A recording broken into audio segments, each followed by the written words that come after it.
but he should be streaming.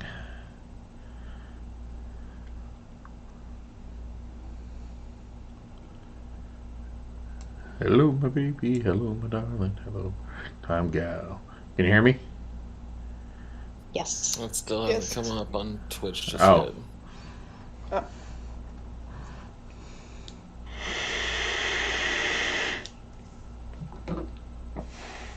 Wait for the Post Malone monster commercial. Alright. Me. I'm going. I do see live now.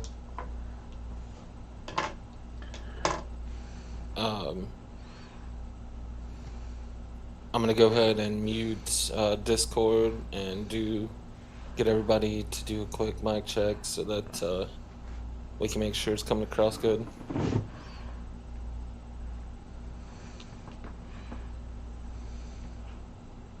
Can I do that now?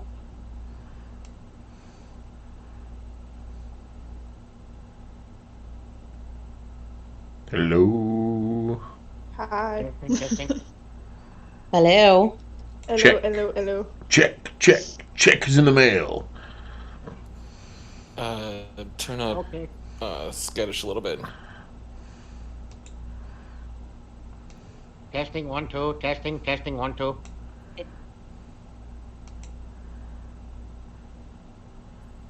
Turn them up just a little bit more. A little bit more? Alright, Skittish, keep talking. On the first day of Christmas, my true love gave to me. Alright. Sounds good. And I will go ahead and bail out of Discord and just monitor Twitch a little bit. Alright, I gotta adjust here because I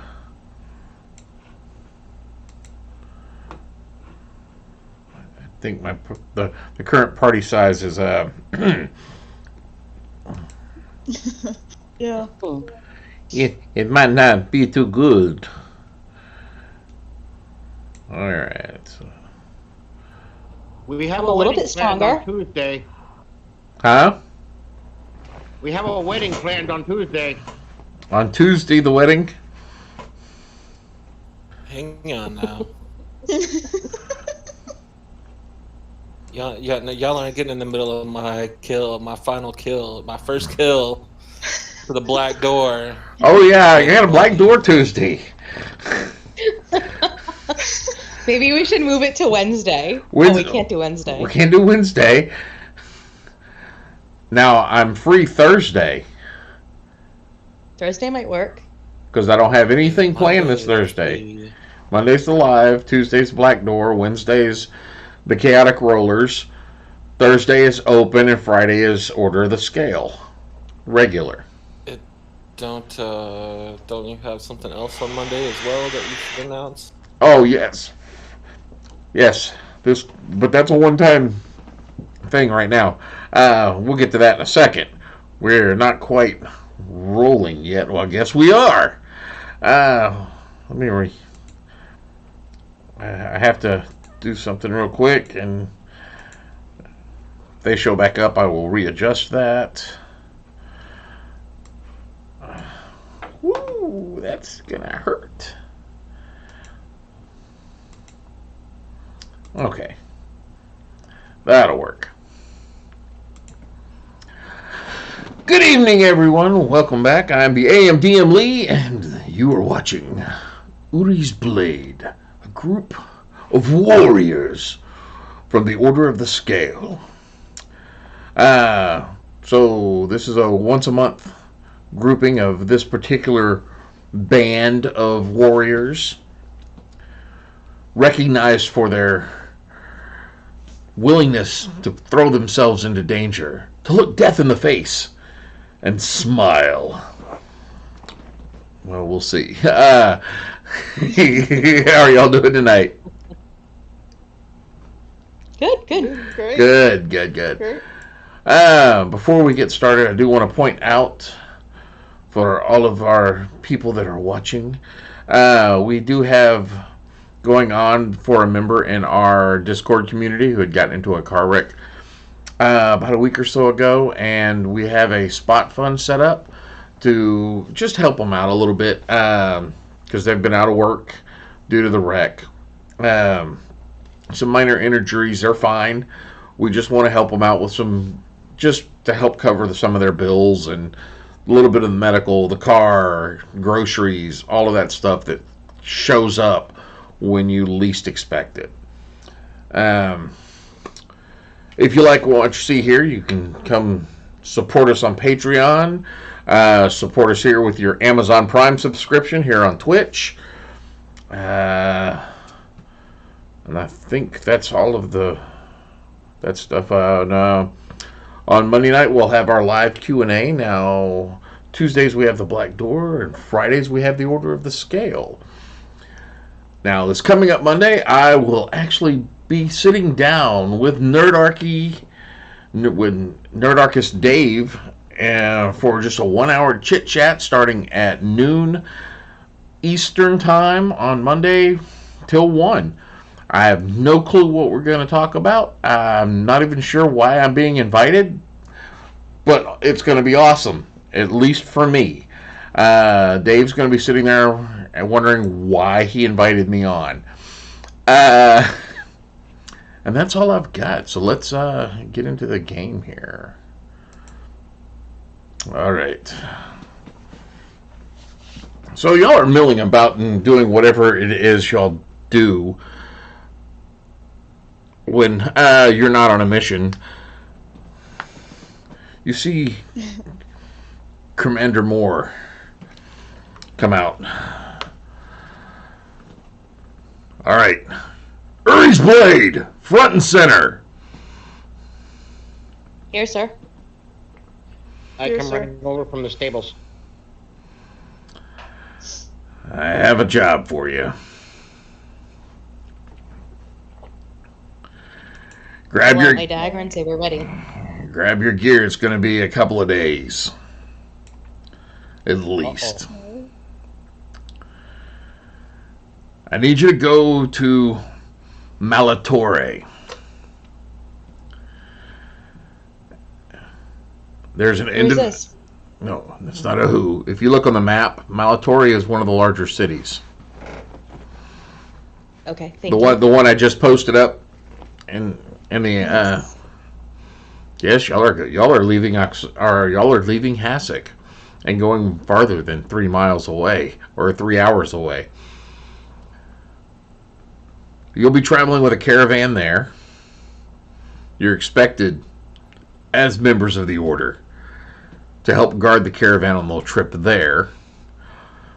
But once there, you're going to be meeting up with an individual, a gnome by the name of Oswald Tinkerbottom. You are to make sure he gets back here safely. He has traveled a very long way, and Madoc the Gold would like to speak to him. So your job is to make sure he gets here alive. The caravan leaves in about 2 hours. Grab your gear. Okay. Yes, sir. Well, I run in, make sure I have everything together, including some rations.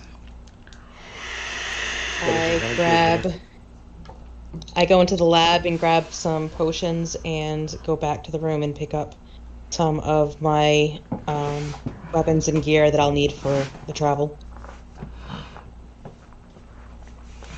All right.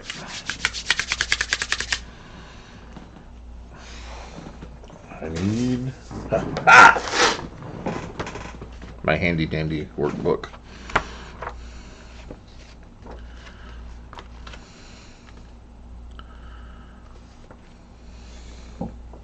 I'm also going to grab some of the cured meat that we have. Okay.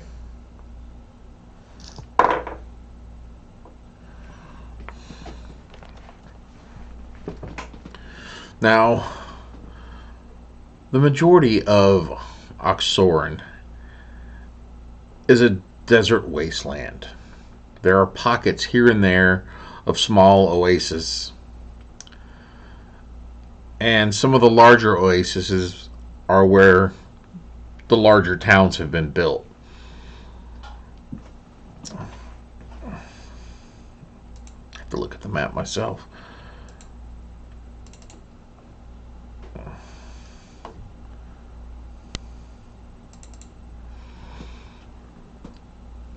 Now, granted, the map that I've posted in there is not quite the scale, but it gives a rough idea.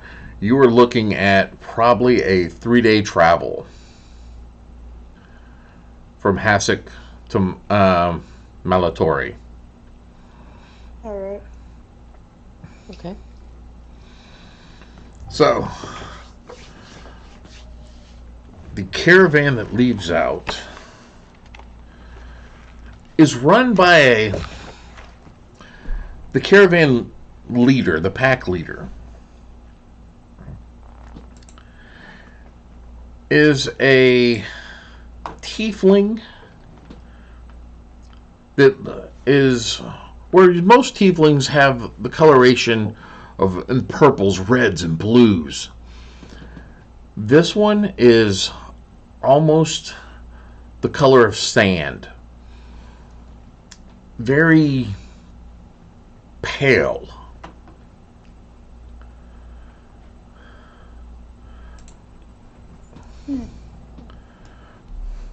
She's an older tiefling, almost of grandmother status.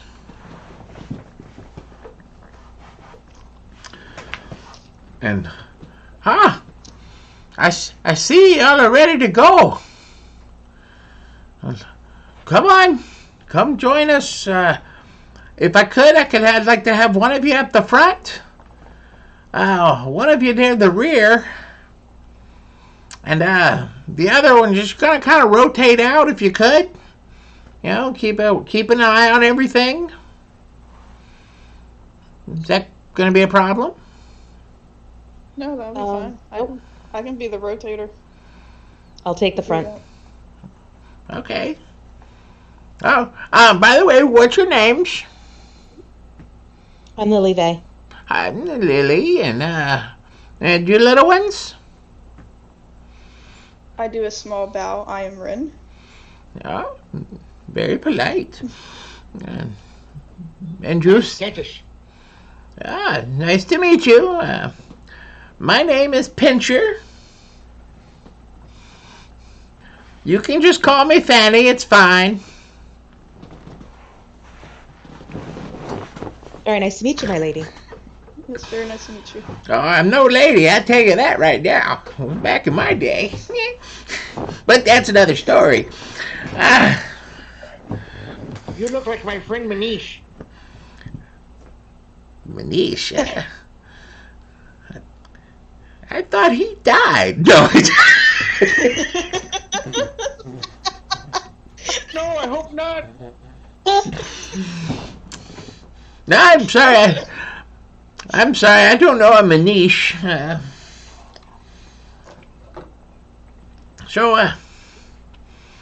Y'all just come along. We're leaving. And she gets in the front of this really nice wagon. Very, I don't want to say gypsy-like, but very gypsy-like. Nice plush things. And then on the side of the wagon, there's a sign that hangs down that says Pincher Caravans. There are a total of 15 wagons that are traveling with you. Okay. So I need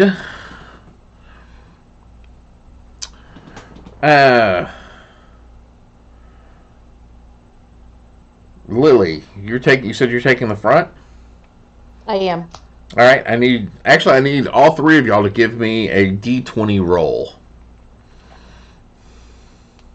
I got an at 20. All right.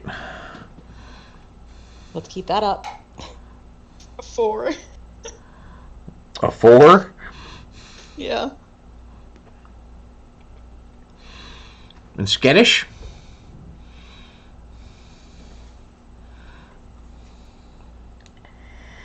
For some reason, my thingy's being stupid. Hold on 1 second.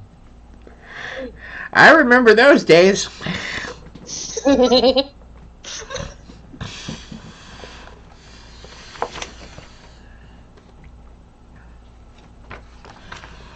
So, Lily, as you're as y'all are heading out, and you're just keeping your eye out, you do notice off to the side near the to the river as y'all are leaving town, you see hundreds of kites that are just lining up the sky, and it reminds you that this is the Kite Festival. And this is just one of the things that they do during this time. I got a 10. A 10, all right. Rin, you rolled a 4? Yep. All right.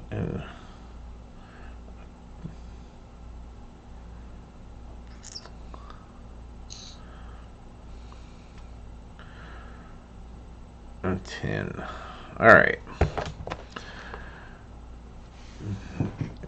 As y'all are going around, one of the things that you happen to notice is there are a group of children that are kind of running between some of the wagons. They're like hopping off one wagon. They're making a game of it. There's definitely a mother scolding them. Get back on the wagon.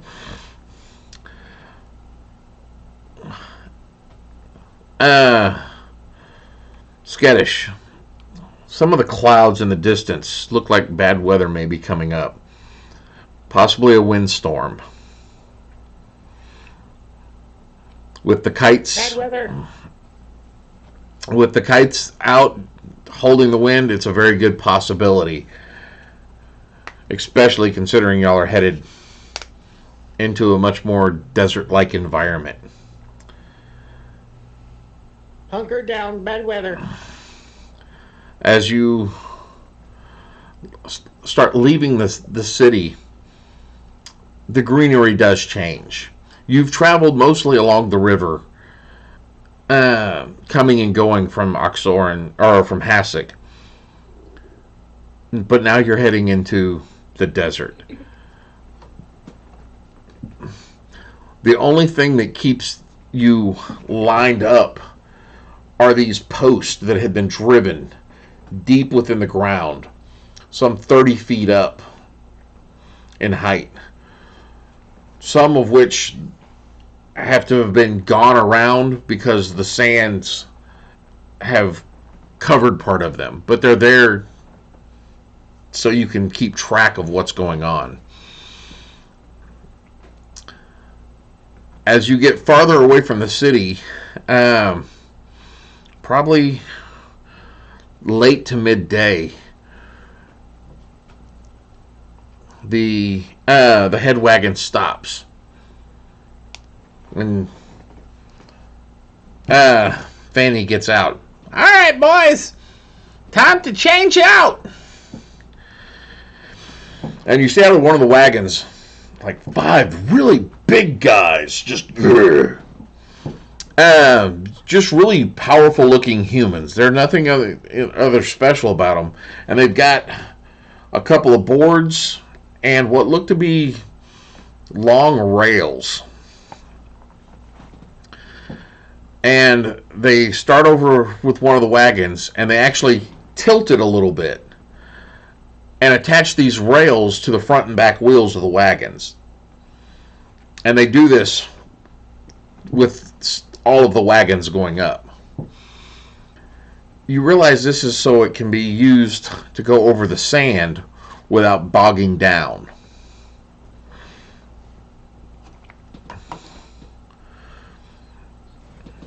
So we're sand skiing. Pretty much. Like I said, you're now moving into the desert proper.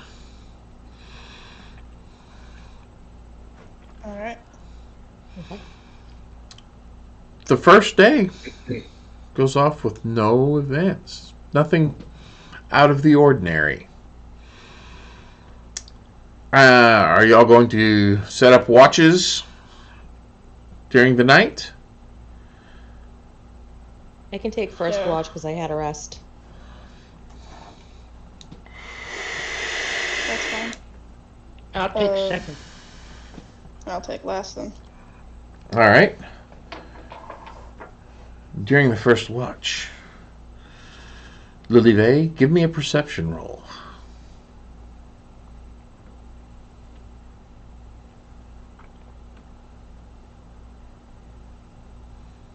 Sorry. 19? 19. Mm-hmm.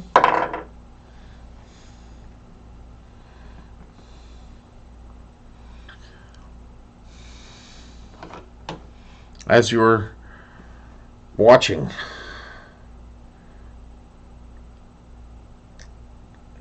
there's something that's peeking behind some of the sand dunes. You're not exactly sure what it is, but the sun hasn't been down that long.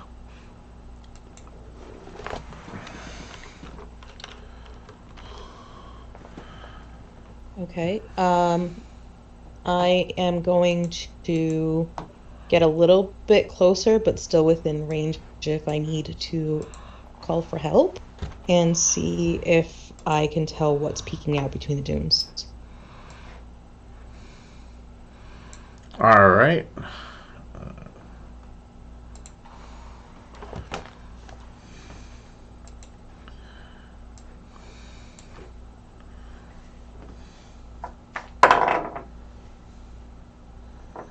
Give me another perception roll. 18. 18. You see this thing that's not much smaller than your companions. They pointed nose, a small set of wings. But what's odd, it looks like it's inside of a cloud of just sand.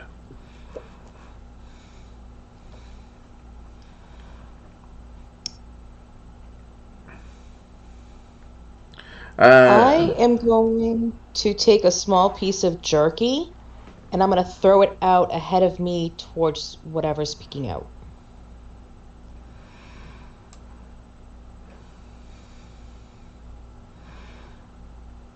Okay.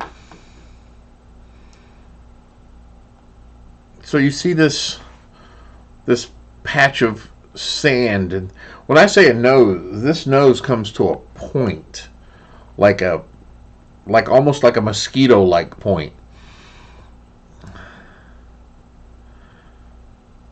And Okay. it's you see it look at you and then slowly go towards the piece of jerky, and as it picks it up, this other one comes running over. Have you ever seen seagulls fight over a piece of bread on it? That's kind of what they're doing. Give me a nature roll. Okay.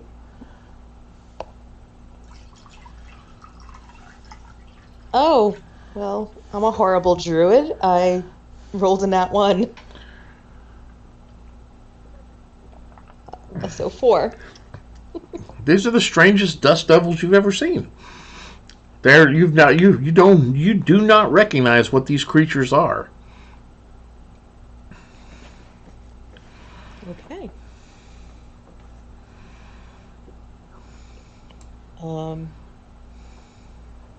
I'm going to look back and see if there's anyone awake. that I might be able to? There are some other individuals, like a couple of the big guys that had moved the wagons, and there are people that are besides y'all that are walking around, kind of keeping an eye on things. Okay, so I'm gonna kind of call over to them and say, "Hey, any of you ever seen these creatures?" One of the guys, I don't even see what you're looking at. Oh, Yeah, I don't see anything. It's probably just the dust. I don't see anything out there. okay. I'm going to continue to watch to see what the creatures are gonna do.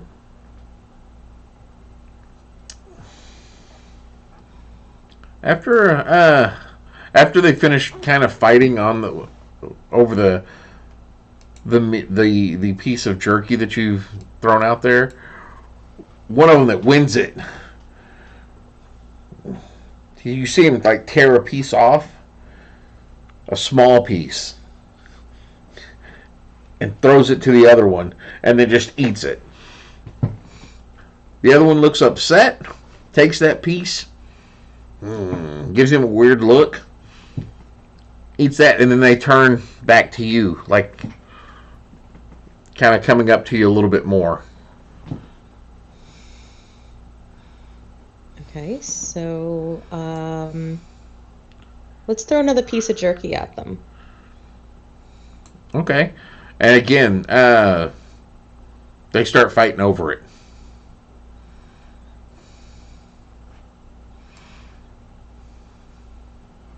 Okay.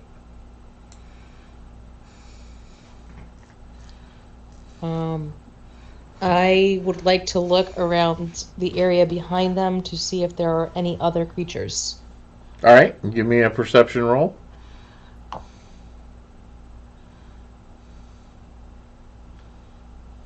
16. 16. You do not see any other creatures besides these two. Okay.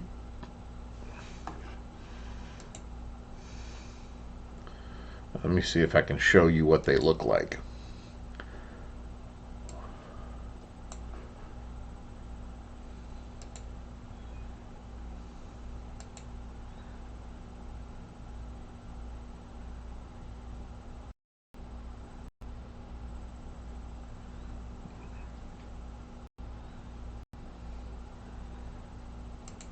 So this is what you're seeing.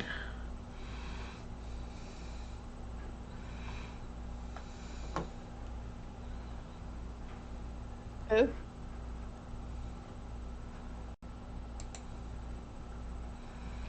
Oh, hold on.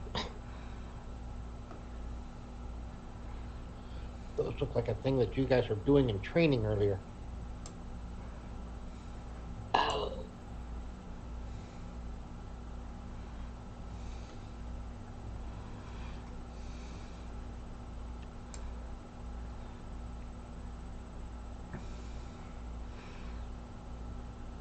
Okay. And once it finishes off that jerky, it moves closer to you. I'm gonna back up a little bit towards the back of the caravan. They're definitely interested in what you have to give them.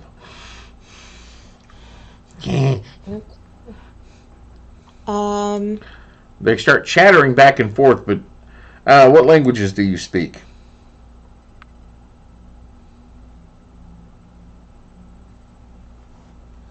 I've got Celestial.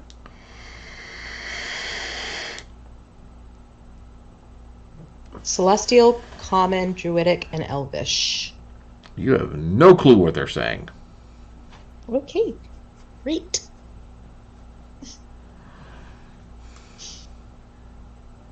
So,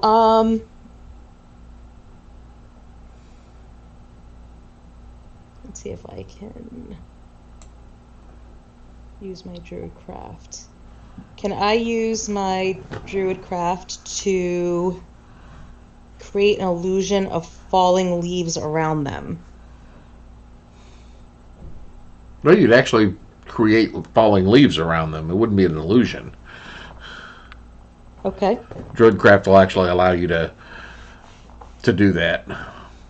So I'm gonna have some leaves fall around them, around, All right. and see how they react to that. Let's see.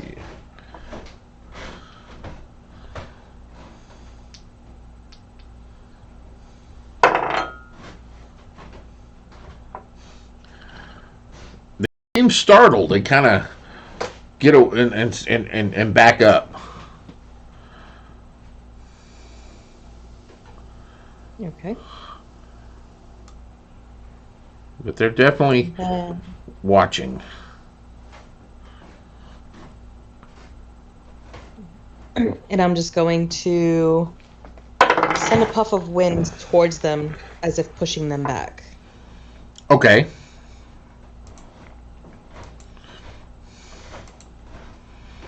The wind blows through, and they kind of go back a little bit, not much, just out of like kind of frightened. Then they kind of look at you, and one of them.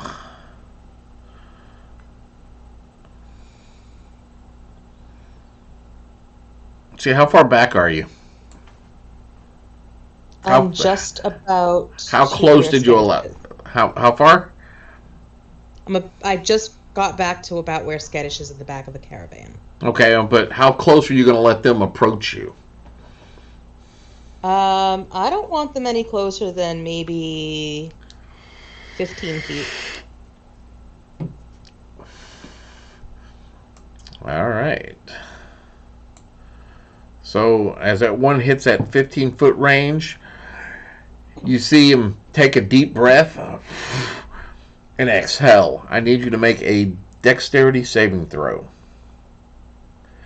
As it exhales a bunch of sand and debris right into your face. Hmm.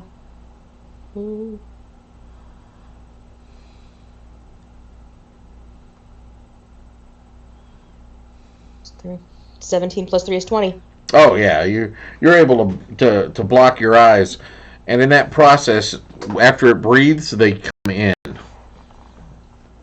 They are coming at you. I'm gonna scream at Skittish, get up. And I am going to cast Entangle on one of them. Okay. A or B? A. All right. Would a 20 on perception wake me up? Yes.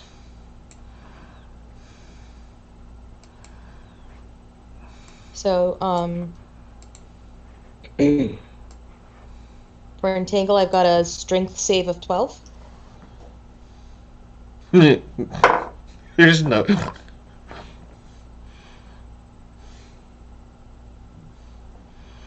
So one of them is completely tangled up.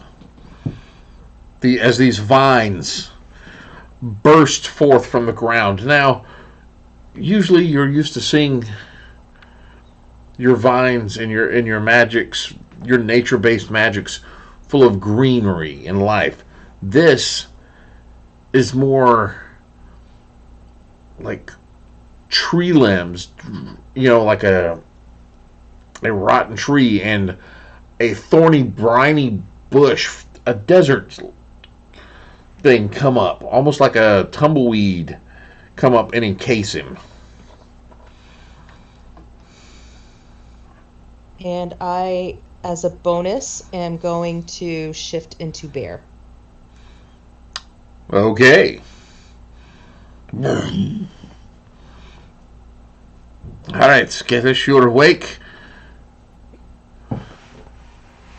You're prone. You look over and Holy Elder, You see these what things that are did you get into? about your size with wings, and it looks like they're partially made of sand.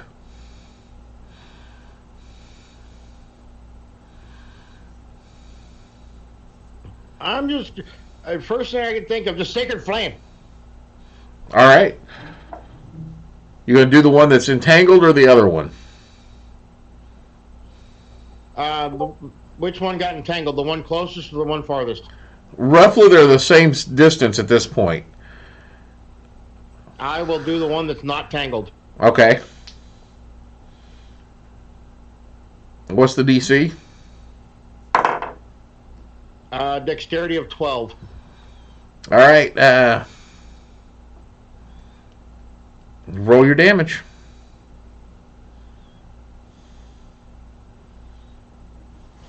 Max damage, 8.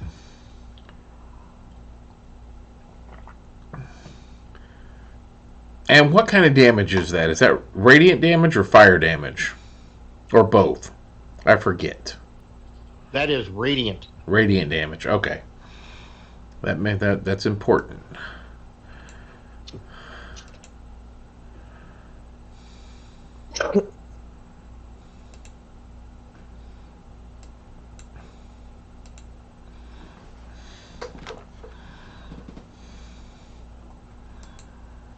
All right. Definitely not happy now. And I guess at this point we'll do some initiative. Do I wake up yet? I'm gonna scream, Ren, big bug things coming at us. Yeah, the wagons, they kind of, they quote unquote circle the wagons. So the wagons are bunched up, so you can definitely hear her. Okay. I was saying they just kind of forgot about me, but Okay. I wake up, the Was a big little flying busy. thing looking at me. I've got 15. Oh, 16, I'm sorry. I'm +3 now. All right, so that was Lily had 16, Yes. Ren, 13. Sket, 13.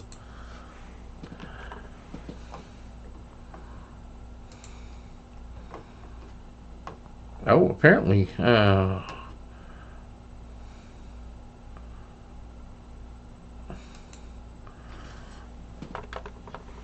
the one that's entangled.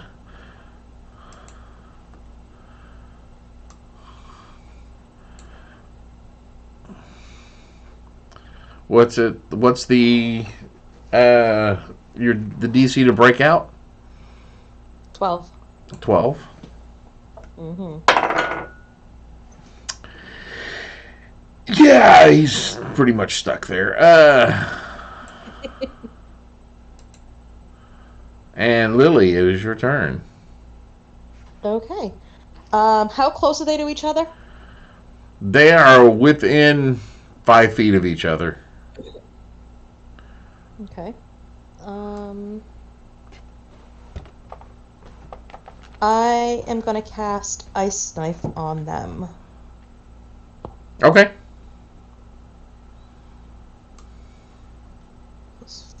16 to hit. Well, that definitely hits. Okay, so I'm gonna hit the one that is not entangled, and he's gonna get 10. D1d10. Let me see. He's gonna get 4 damage piercing, and then the knife will explode, and they will both take. They both have to save a dexterity save of 12, or they'll take 2d6 cold damage. All right, roll your damage.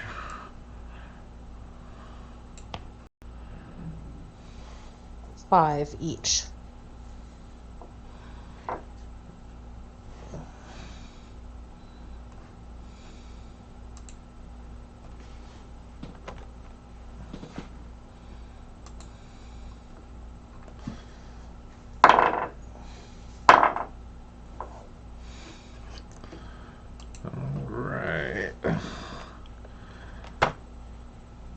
So the one that was not entangled,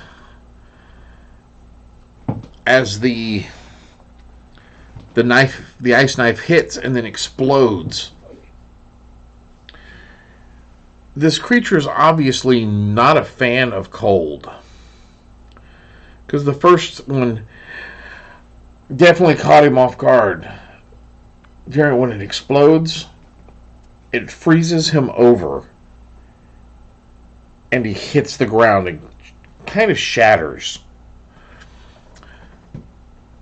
The other ones, you see icicles formed on him, but he's still trapped up in the tumbleweeds and the vines. And is that end your turn? That ends. Oh no, I'm a bear. I can't do that. Oh, you can't? No, I don't think I No. can. No, Not- I can't. I'm a bear. Not. Rewind. So the ice, that was 5. And then the Sorry. knife was how much? Okay, it was 4. Yep. It's alright. Not a problem. I forgot you were in a bear form as well.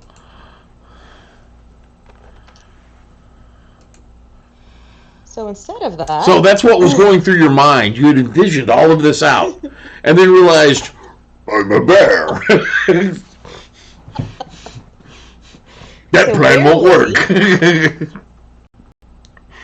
Bear Lily is going to attack the untangled one. All that I right. thought I froze over. Daydreaming. You really need some sleep. That is still a 16 to hit. Oh, yeah. And then 6 piercing damage, and then I'm going to swat him with my claw.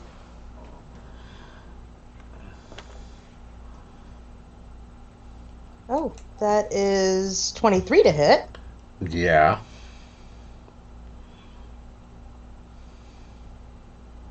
Wait, which one's 4? This one.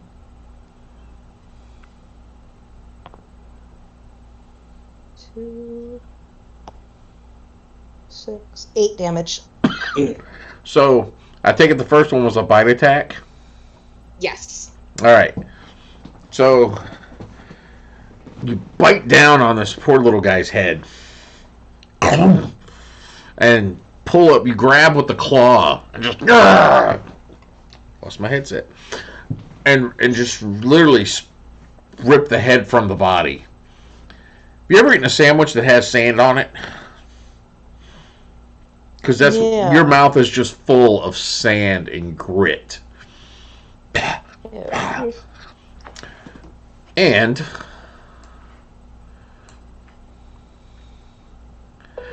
I need you to make a Constitution saving throw, both you and Skittish. Oh no, just you. Okay.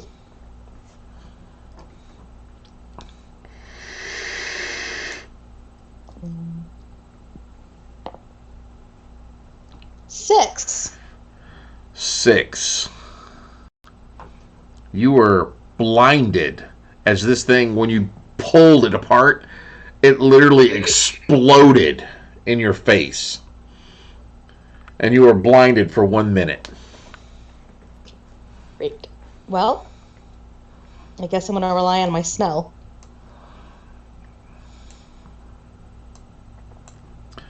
Alright, and that ends your turn. You saw dead. So die. Next. Skittish. You just saw her grab one of these, rip its head off, and it exploded in her face. The other one is caught up in vines.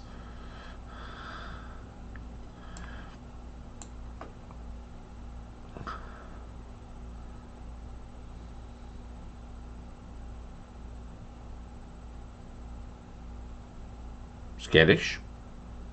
Did we lose him? I don't want to get close to that thing, so I'm guiding bolting. Okay. 13 to hit. 13 hits.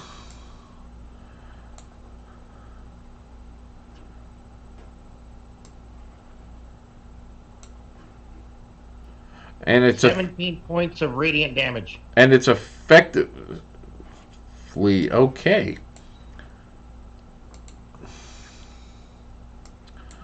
So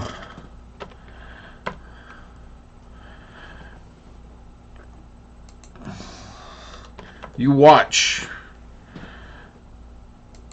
as this thing is there. You fire off the guiding bolt. It hits. And all you see now is just a burst of sand as it lands just as a sand. It's no longer among the living.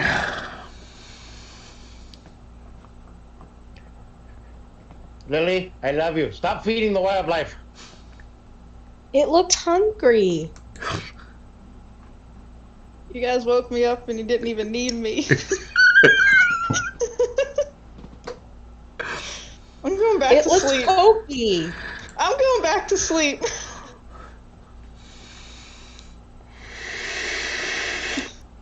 Lily, go lay down. I'll finish the watch.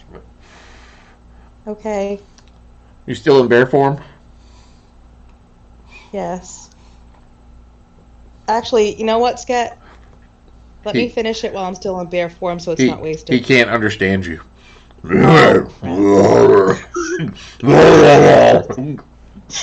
I'm gonna hop on him and gently push him down. Hey, I'm getting married.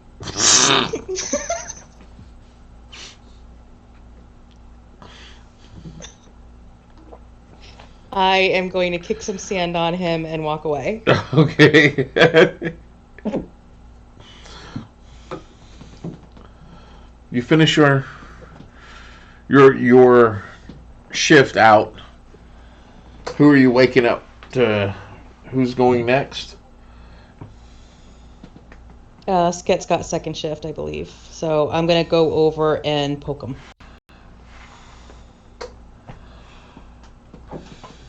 You have men. Stop. I'm going to shift back into Lily and say, not happening, go do your job. And then I'm gonna go crawl and try and rest. Okay. He looks puzzled for a second. And he's like, oh, okay. And then he's going to go take his watch. All right. Give me a perception roll.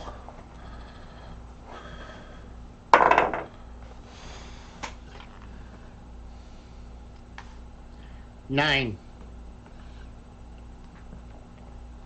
9. As you're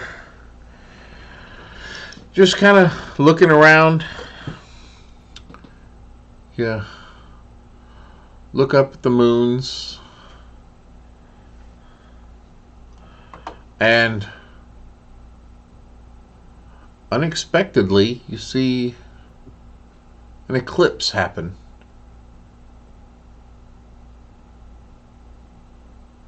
And then nothing else happens the rest of your shift that you're aware of. I'm going to walk over and gently nudge Ren and wake her up. Okay, so we had to fight, and then there was an eclipse. So be careful. I don't know what's going on with the eclipse. It sort of scares me. But it's your turn. I'm going to go. Alright. I'll just let him rest and go and take my watch. All right, and give me a perception. Alright.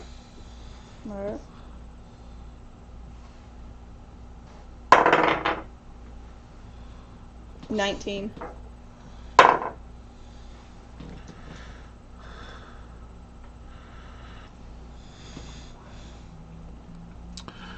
As you're patrolling around, you're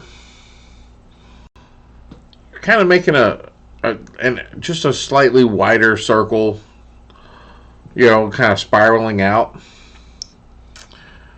You see, there's rocks here and there. You pick up a stone, you kick a couple here, you toss one off, and then as it lands, you watch, and then as that stone hits the ground, you slowly see it sink. And then you see more sand start to sink. And then more sand. And you need to back up a little bit. Yeah. I definitely back up. As this hole starts to get larger. And then How close is it? It's sorry.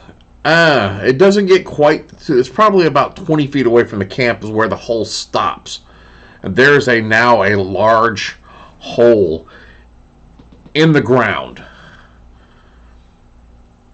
Just as the sun starts to peak across the horizon, your shift ends with this large hole, and as the last bit of sand starts to fall into this hole. As the sun rises up and people start gathering, what are you going to do? I make them aware of that. And tell them I threw a rock over there and that started happening. That's not good. And I gather up my companions to take them over a safe distance away from it, but to look at it. All right. What you notice appears to be, now that the sun has come up and you can actually see, it appears that you have inadvertently uncovered an ancient ruin that had been lost in the sands. Oh. Remember what happened last time we were in Ancient Ruin? One of the people that are, traveling, some of the other people are coming up trying to figure out what y'all are looking at as they're getting ready in the morning. You see people gathering up their sleeping gear, cooking some breakfast before gathering that up. One of the individuals coming over with a cup of coffee, trying to figure out what's going on, and he sees the hole and he's like, "Oh, what's this?" I threw a rock over here and looks like I Oh. uncovered this. And he runs back to his wagon where he's at. You see him talking to one other individual.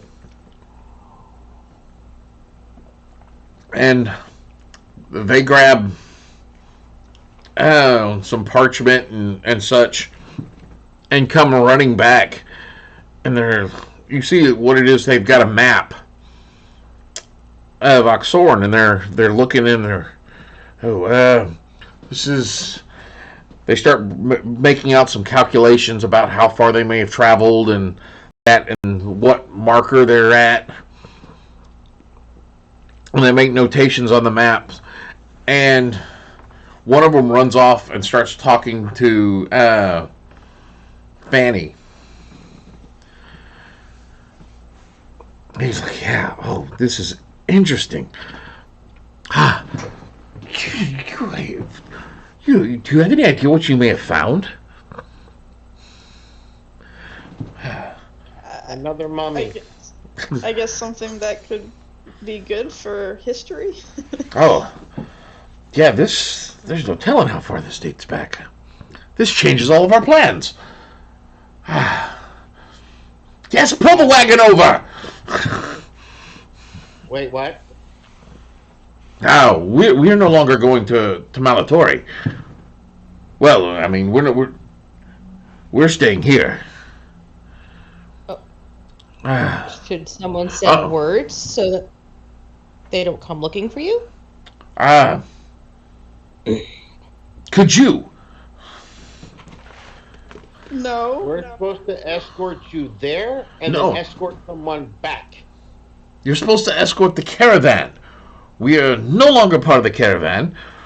We're just. We've. She can keep the money. You guys heard that. He's no longer part of the caravan. Let's No. move out. Well, could you do us a favor? At the university, at the University of Maltori, Orson, tell Orson that Bedram may have found Gloomhammer. Oh, Here, I'll here. And he quickly Ren's a scrolls little down. sad. Scrolls this down. Please give this to Orson at the university. Professor Orson. I'm gonna take it and put it in my pocket. Professor Orson, you said. Yes. Very well.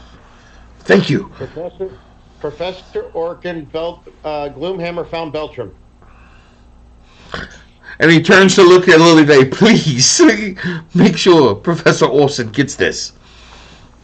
He'll Professor understand. Orson at the University of Maltori. Yes. Very well.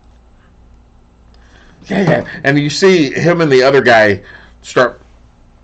They lead their wagon off to the side and start unloading gear. Why do I have a feeling we're going to be coming back here for these guys? I'm a little sad. I'm not getting credit. My fiance found that. Well, what's your name? We'll make note. Rin Rin Black Scales. Rin Black Scales. Found it. Thank you. You're. Oh, I see by your insignia. Order of the Scale. OTS. Yes. Very good. I'm a cleric of knowledge. I remember this. Good. Y'all sure you won't Get stay? better, I'm going to come back for you. I think it's best that we carry forward with the caravan and ensure their Yeah. safety. There's some little pokey things out there. You might want to be careful of those. That's all right. Kellis is fairly good with a blade. He makes an excellent assistant. They explode when they die. I'll keep that in mind. Kellis, be on the watch for exploding things. Pokey things. Pokey things that explode. Correct. Yeah. Pokey things that explode. Got it. And he just continues to unload they unload their campsite again right there. Can I ride up front this time? The back sort of hurts my tail. Sure, I'll take the back. Unless, friend, you want it. I don't mind my rotating. Very well. And the caravan heads off. As you can see, out of character, this is going to be a much longer trip than just the little one shot. Yeah. So,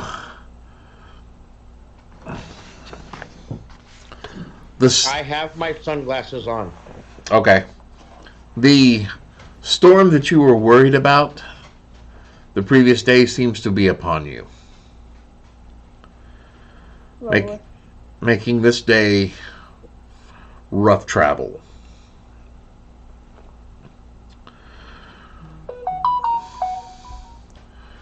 Going into the night, as you make camp and continue on your watch, there are no more unexpected surprises. So throughout that night, we get a long rest, right? Yes.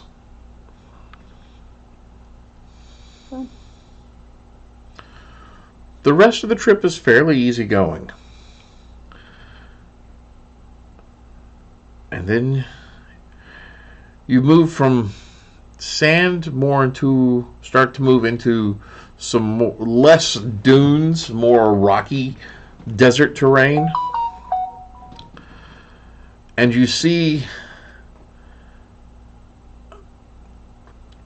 a walled city, not nearly the size of Hasek. Hasek is very large, but still a decent sized city. Smack dab in the middle of a beautiful oasis. It's the first green you've seen in 3 days.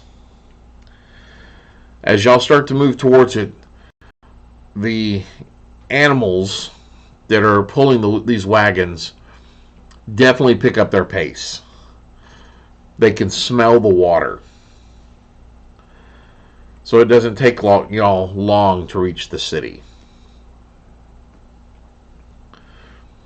Alright.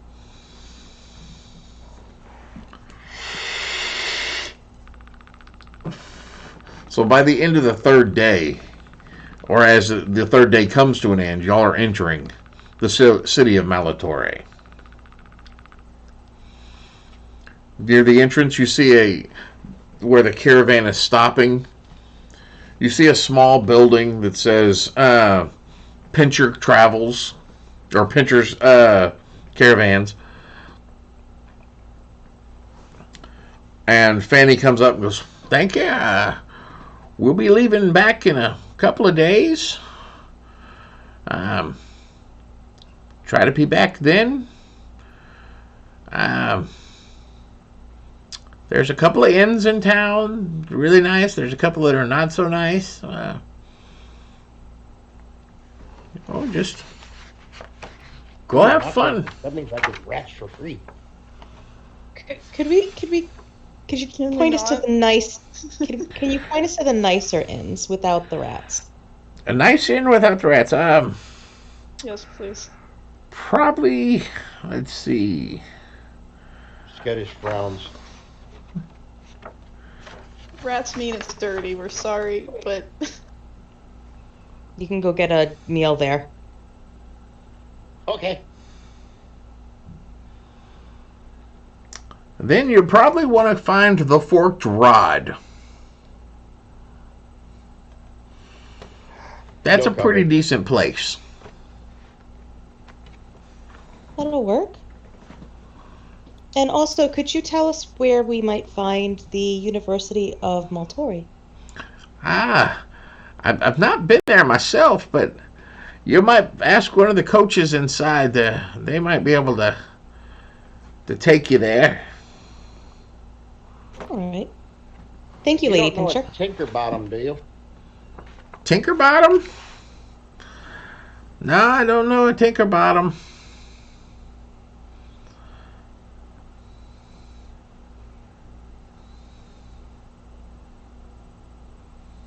All right, I'm gonna collect my things. grab all my stuff and guess we can travel the city. Do you guys want to head over to the university, or do you want to try and get a room first? On our way to the university, we can probably look around for an inn. Okay, let's Or the inn. Yeah. I'd prefer a nicer one. Yeah. I grew up a bit of a spoiled elf. I grew up do you in want a to? tunnel. Yeah. Do you want to check inside and ask them for directions? I run up. Excuse me, guard, person thingy.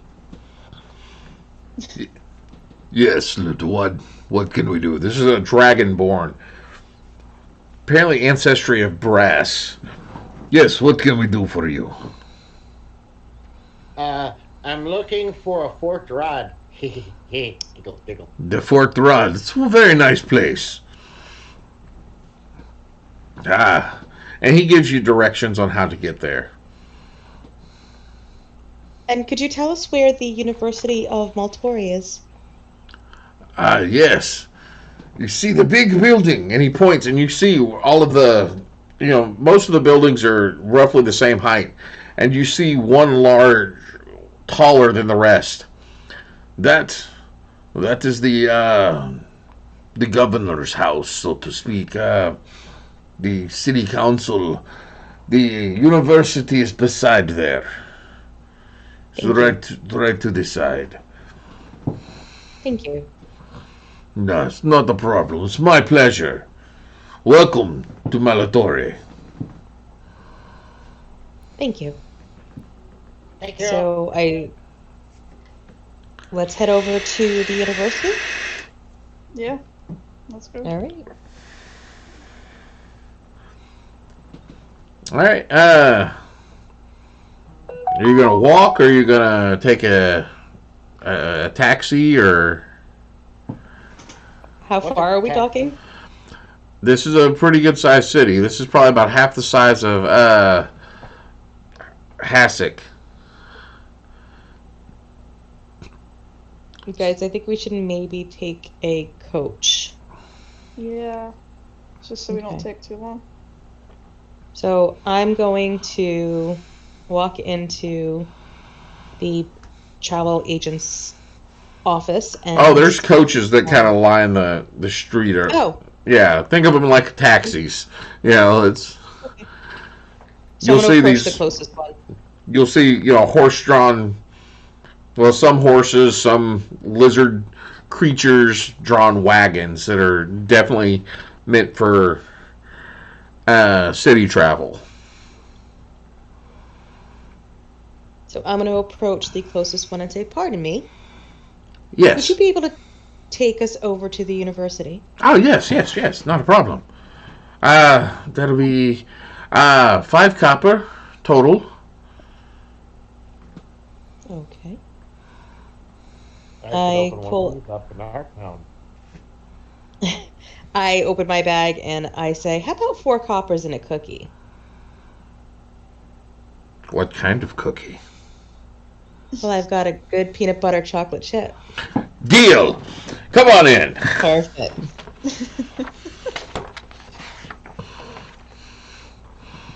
Miss Hagler.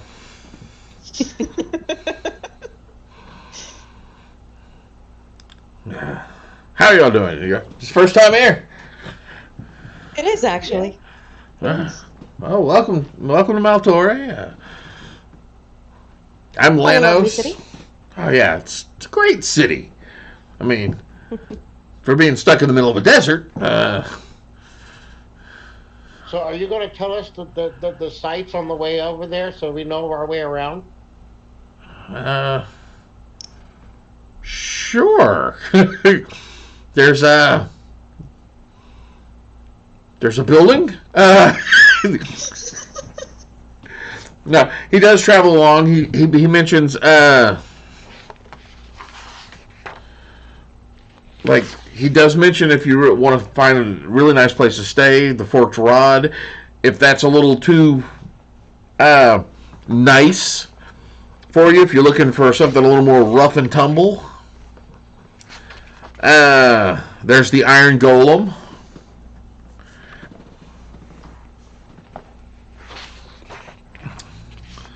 There's he points out a couple of magic shops. Just different little shops and stores. He goes, that's the Adventurers Guild there. He points out, different guilds that you see. He points out the bathhouses. So you kind of get an idea of what's in the area. Wait, bathhouse in the side of the city? Does that mean everyone inside the city uses the same bathhouse? Well, there's multiple bathhouses, but that just happens to be one of them. I'll wait till we get back home. Yeah, not everyone is as spoiled as we are. y'all do realize that the order uses a bathhouse that's not far from the actual barracks. There's not one in the barracks. Bobar built one. Does Commander Moore know about this? I hope so. He's got a little shower head for scales.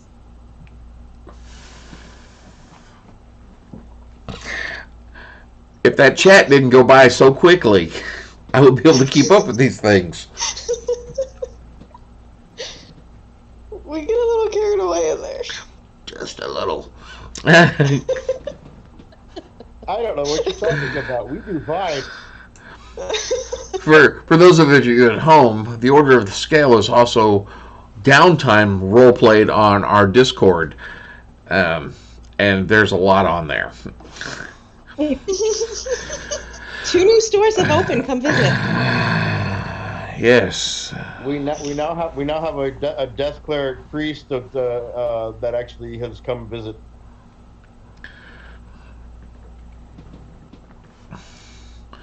So it takes probably about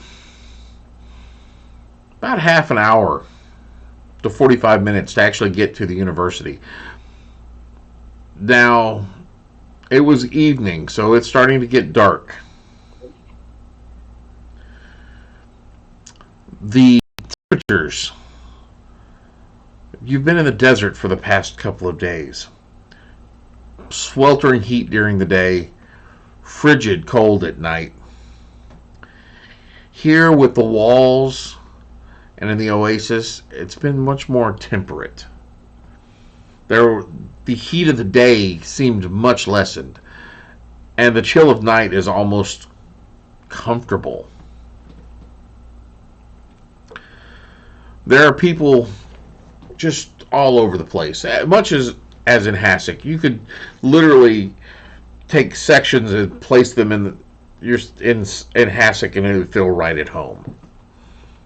The university itself is a little bit smaller than the one that's near the Order, but it's still a fairly decent size, and there are students coming and going. So what are y'all going to do? I'm going to enter the university and ask. Is there actually? I'm going to check to see if there's a clerk or anyone in the university. There is a main administration building, and then smaller ones that are kind of branch off in a semicircle. I'm going to go into the main administration building and approach the desk. Okay. You have a lizard folk sitting behind the desk. A very large, like comically large pair of spectacles. They kind of curve just a little bit out so their vision catches. Can I help you? Yes, I'm looking for a Professor Orson, please. Professor Orson. Professor Orson. Yes. He is over in building A3. Is that to the left, to the right?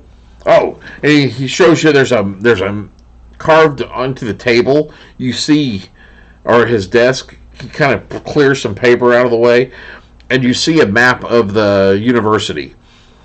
And it's one of the buildings on the end.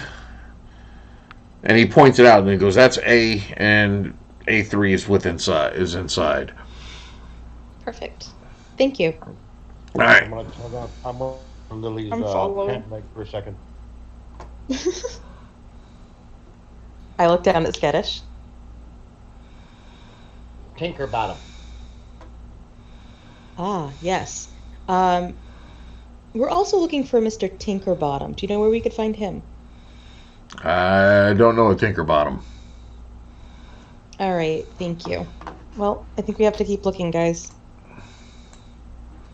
I'm going to wind up messing up this guy's name at some point and start calling him Bottom Tinker. Fanny Pincher would not be pleased.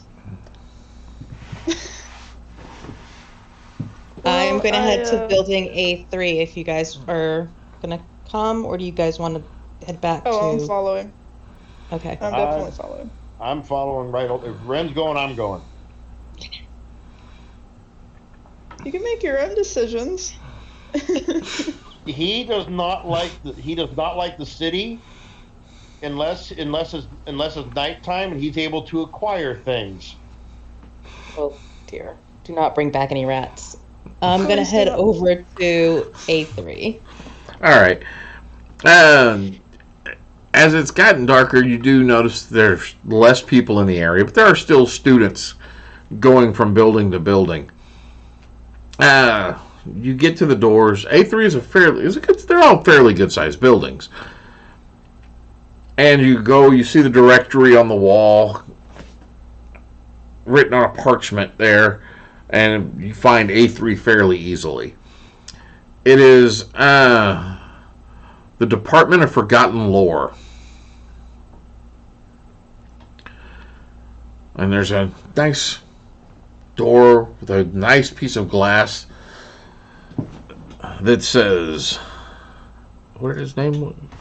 Professor Orson, Professor of Lore. Okay. And we have a room number? You have found his room. A3 is the room. Oh, Yeah. so I'm knocking. Yes. Come I in. open the door, looking for Professor Orson. That would be me. Professor You're Orson, not we have one not- of my students. No, sir, we are not. We've got a message from you from Bertram. Bertram. Hmm. He's supposed to arrive tomorrow. That's probably going to not happen. Why? What's he sent happened? this note. Oh, he sent a I note. said I hand him the note. I happen to find a thing that he's interested in.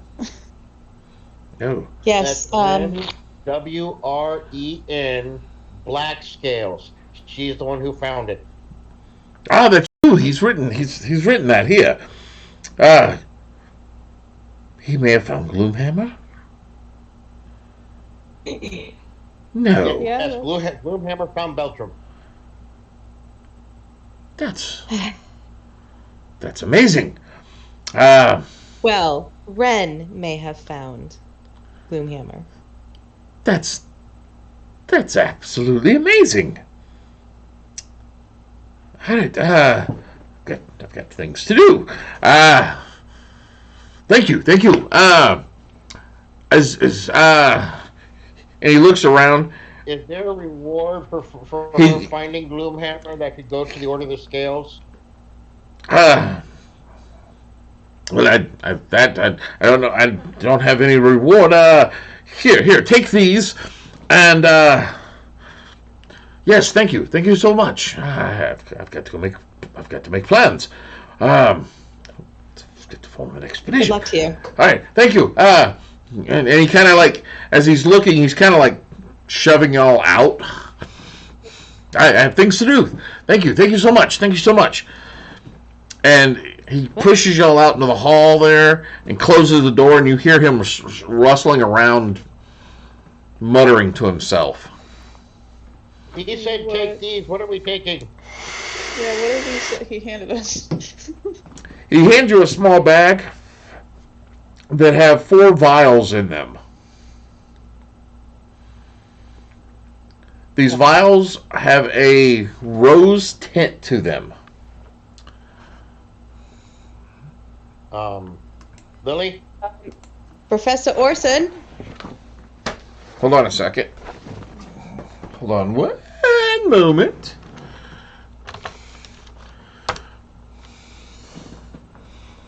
Because you recognize these, and I want to make sure I describe them properly.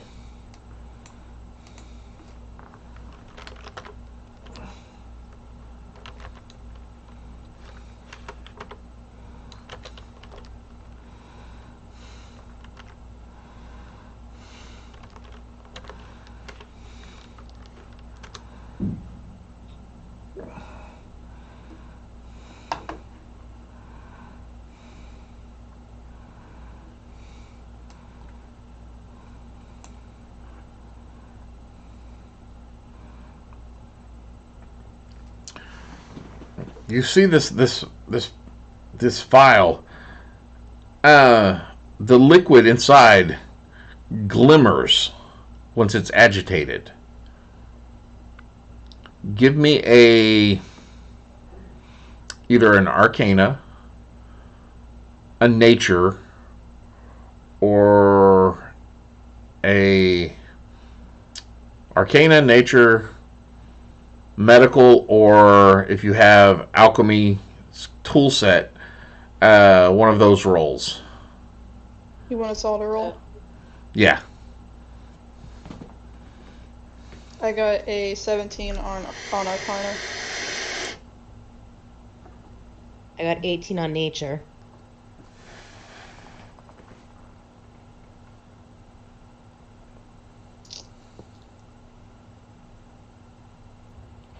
I got a 6. Skittish yells out, Kool-Aid! It's a glitter bomb. Oh no, it's a glitter bomb. These are healing potions.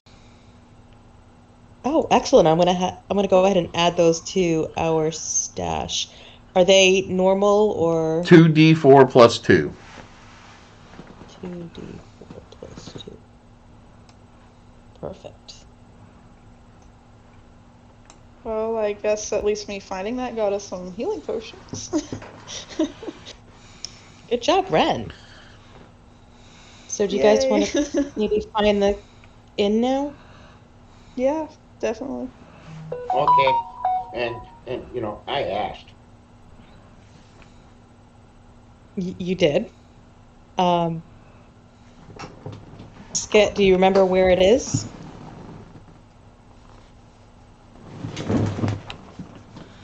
Yeah, it was back there by that big sewer grate. Oh no. No. We're gonna visit the Fort Rod. Yes, it actually had a nice sewer grate. Okay, lead the way. I'm gonna take them back to the Fort Rod. Okay. This is a nice establishment. So, Okay. Lily Bay, this is the type of establishment you would definitely visit. Guys, this looks like a spot that my parents took me to.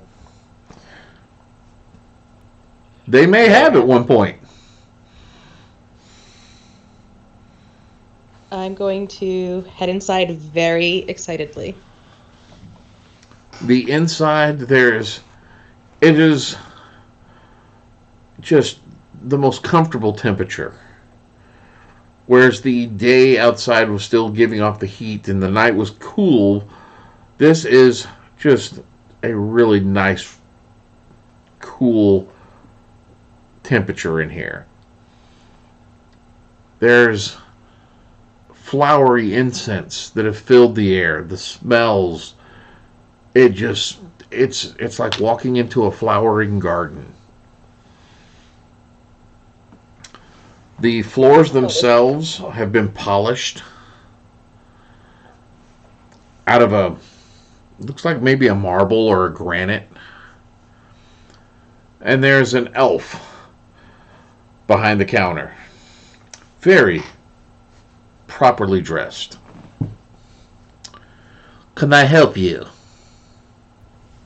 I look Yes, up at Mike, Lily real quick, and I go, I don't think they're gonna let me in here.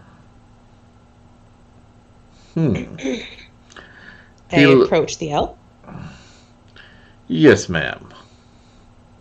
My companions and I would like to look into getting rooms for the evening.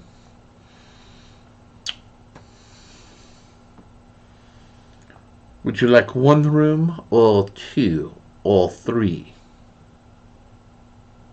What are your costs? How long are you staying? We'll be staying for the one night. There's 5 gold per person. Okay. This we're includes meals Going... and breakfast. Okay. We'll take the 2 rooms, please. Very good. I trust you have traveled safely. It's been eventful. Okay. Please sign the book. Okay, I sign it. I'll do the I dog will cake sign and it. knock all the dust off of me. All right, you chose 2 rooms. Okay, Joshie, can you come here for a Yes. second? All right.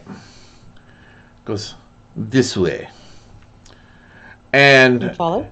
he leads you over to this set of doors. And there's a cord hanging there. He pulls the cord. And this kid runs out, probably 17, 18 years old. Still nicely dressed. Very proper. This is Alphonse. He will lead you to your rooms. Do you have luggage? Just our small bags. We're okay to carry them. Where would we find our meals? Your meals we can bring them to you, or you can come to the dining hall. But the dining hall, there is a dress code. I look at my cleric robes and look back at him. What is the dress code? Clean.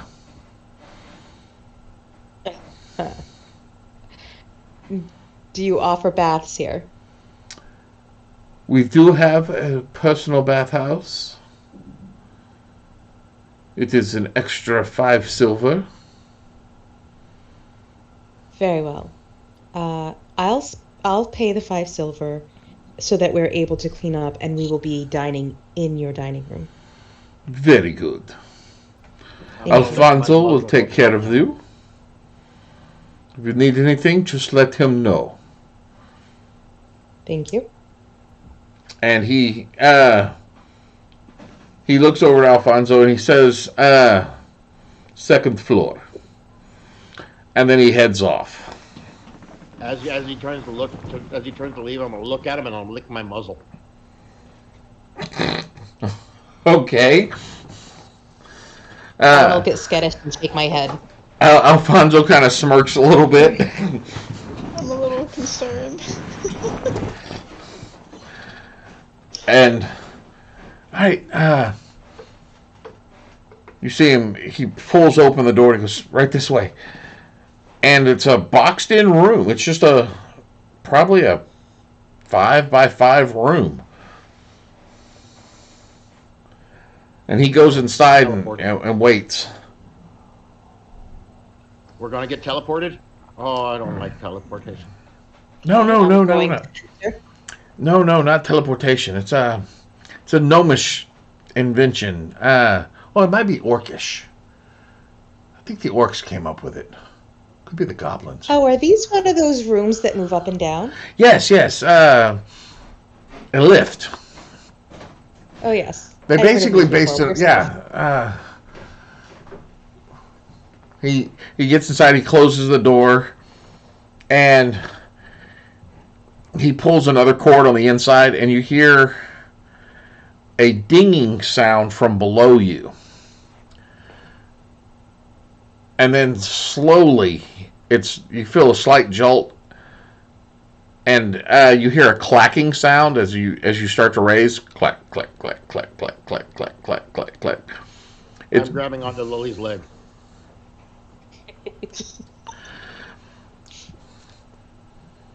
And then you see this, there's a slit on the side over by where the cord's at, and you see these lines on it. And then you see this red line start at the top of the slit and slowly work its way down.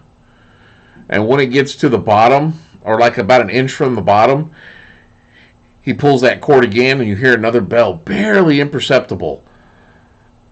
And then it starts to, the clicking, click, click, click. And then when it gets right, the first click after the slit, he rings it again. And you stop. And he opens the doors up and he goes, "This way, please." He leads you over to a room. You got 2 rooms, correct? Yeah. Yes. He opens the door to the first one. He turns around and opens the door to the one directly across from it. And here you go. If you need anything, I will be down here on the end. When you're ready for the bath, it is around the corner here. Okay. And anything else?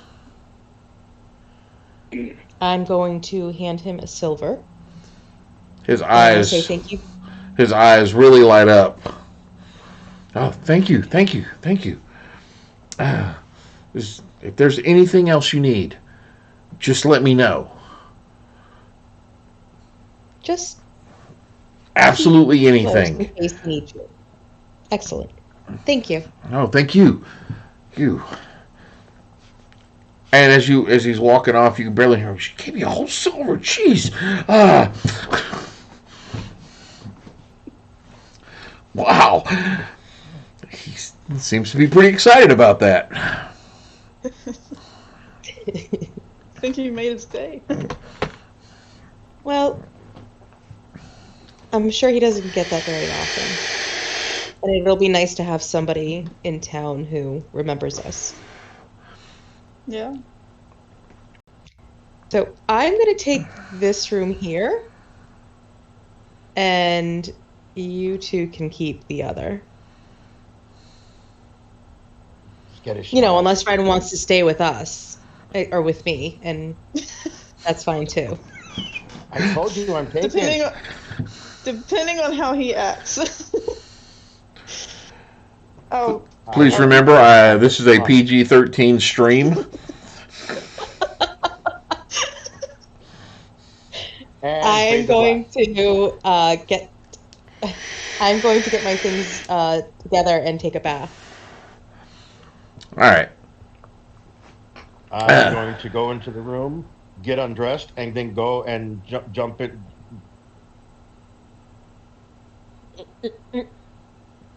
You're gonna what?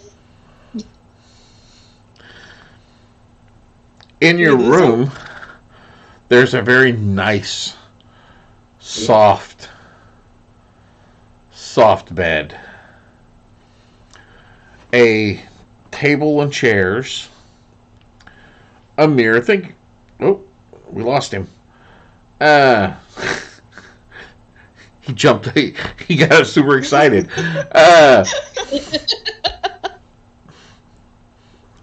Mirror. A small wooden dresser that's intricately carved, obviously dwarven.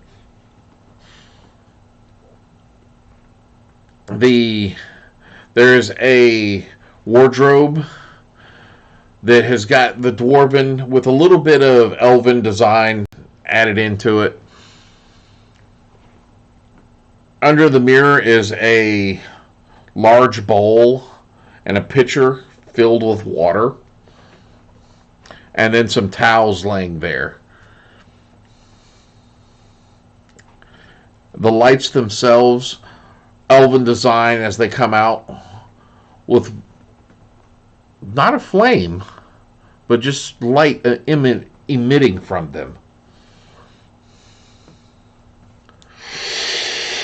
And there's a small box sitting there as well. Now this is in both rooms. They each have this box. And there are 5 numbers on the box.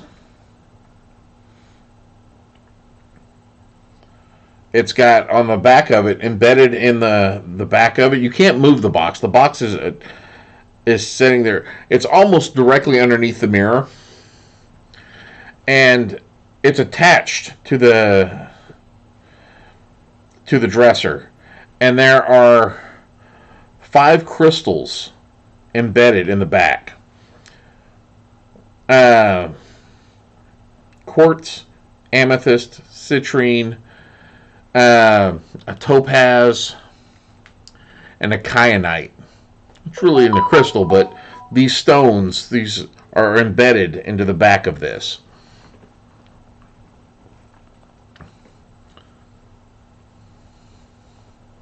Ren, any ideas? I feel like this. I don't know. To be honest, You're the wizard. can I go over and investigate it? Yeah, give me an Arcana check. 22. 22. This is definitely some sort of magical device. You're not exactly sure what it does, but looking at it and studying it, you can definitely tell this is some sort of magical device. You just don't know. You've never seen one. You've never seen anything that quite looks like this. Don't touch the buttons until we figure out what it does. I doubt it's gonna hurt. But don't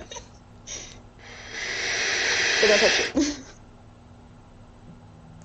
Ren, you sure you don't want to come to my room?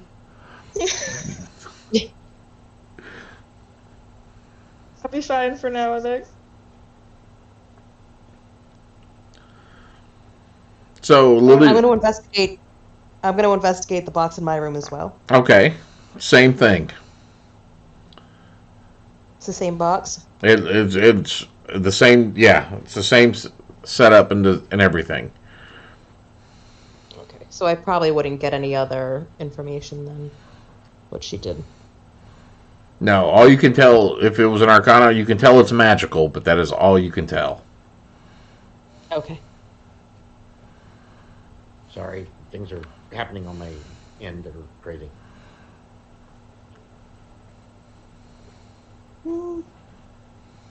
Maybe. Okay. Can I look at what the push numbers- button? All right, go ahead, Lily. I would like to look and see what those numbers are that are on the box. They're numbered 1 through 5, Okay. and they're I'm numbered gonna in go Draconic. Which I'm not going to know, but they will. I'm going to go into the hall and walk down to see if I can find Alphonse. Okay, as soon as your door opens, you see this, and you look out. You see Alphonse looking around the corner, and as soon as he sees you, he comes running up. Yes, ma'am. Alphonse, could you tell me what this box is? The box. Yes, there's a box here, and I bring him in and show him. Oh, you haven't seen one of these. Okay. Stay calm. This is going to blow your mind. Okay. He goes over and he looks at you for a moment. Goes, I think. Describe what you're wearing again. I've got on purple tights, black leather vest, and boots. Okay. I think, yeah, number 3. And he goes over and he pushes the button, label, the 3rd button in. And then he steps back. He goes, this is so cool. Can't believe we got these. You see from the reflection in the mirror, you can see the stones behind him just starting to light up. And you hear just very faintly music starting to play. The front of the box there's a mouth that appears on the front of the box. And these orbs of light now start coming off the back of the box, playing against the mirror. And they start to change in what the patterns and what they're doing until it starts to form an image. More shadows, just, the play of shadow and light. And then the box goes, long ago, in the midst of the foreign forest, there were travelers. And Alfonso goes, this is a good story. And he kind of like sits back a little bit. And you realize this is, do you have an Arcana?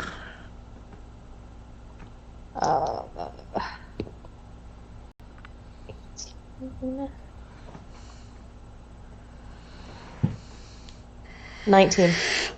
You realize now that this is this box creates a combination of 3 spells.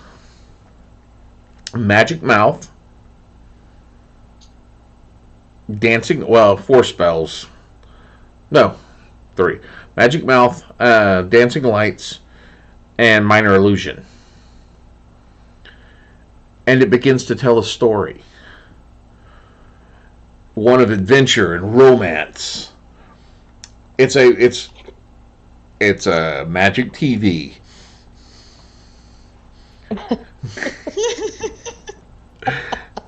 He goes, the Magic Mouth on there tells the story and starts doing the different voices, and you see the lights and the shadows play off, and it's a really fairly dramatic, action-packed. He kind of based it on calling. He's thinking you're like more something a little more actiony. It's like an action comedy kind of thing going off. And it's just a story. Now it's not.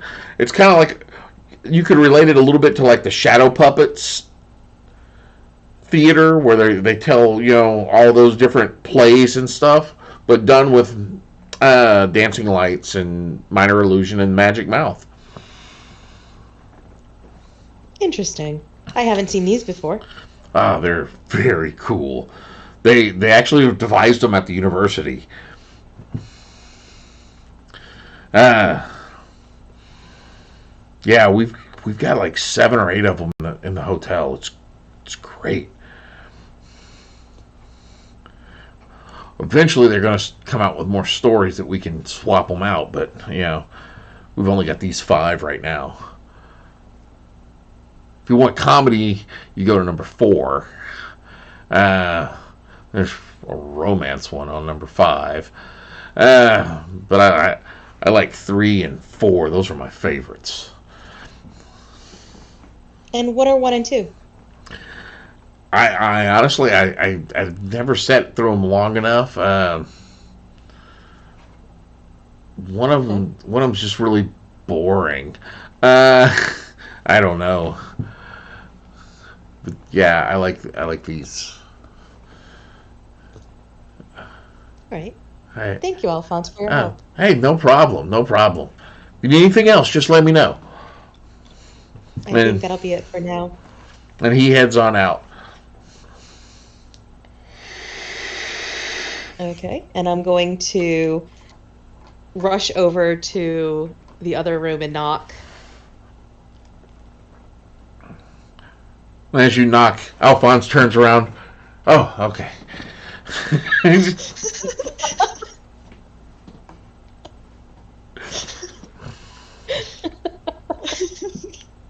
Skittish is staring at the buttons. I open up the door. What do you want? Because I'm dealing with it. You've got to check out this box. Press number 3. Skittish press number 3. Click. The same thing. Thing starts to light up. This mouth appears on the front of it. Music starts to play. and it starts to tell the story of the foreign forest.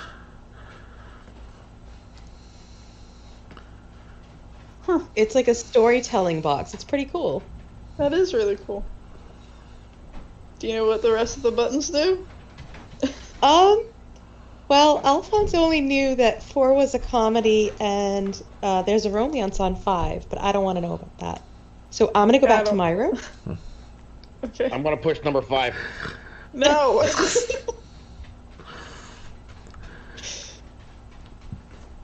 Alright. I do want to get ready to have that bath. Yeah, So we can go I eat. think we need to. Yeah, I think that's a good idea. I'm a kobold. I just drop everything off and just, okay, let's go to the bath. I'm a kobold too, but I don't do that. I have some decency about me, okay? I was raised in a tunnel.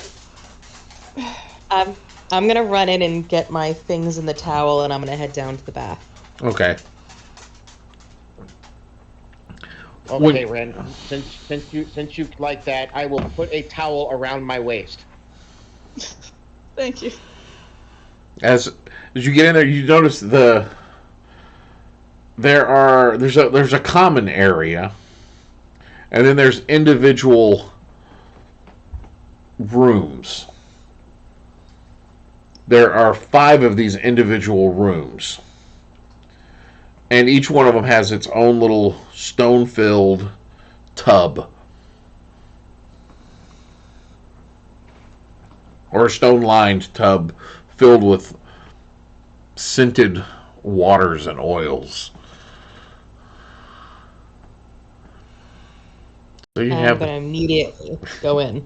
you have a nice warm bath. It's very comfortable. Alright, yeah. So I'm I gonna won't take a hesitate. bath. Yep. I'm gonna enjoy it for a little while, and then I'm going to go get ready to go down to have dinner. All right. I'm gonna start swimming through the bath like a little alligator. Give me a swim check. Now let's see if you drown. Skittish drowns in the bathtub. That's one way to lose your character. Guys, what happened? Skittish drowned while taking a bath. Please don't do this. So y'all take y'all's bath. 13.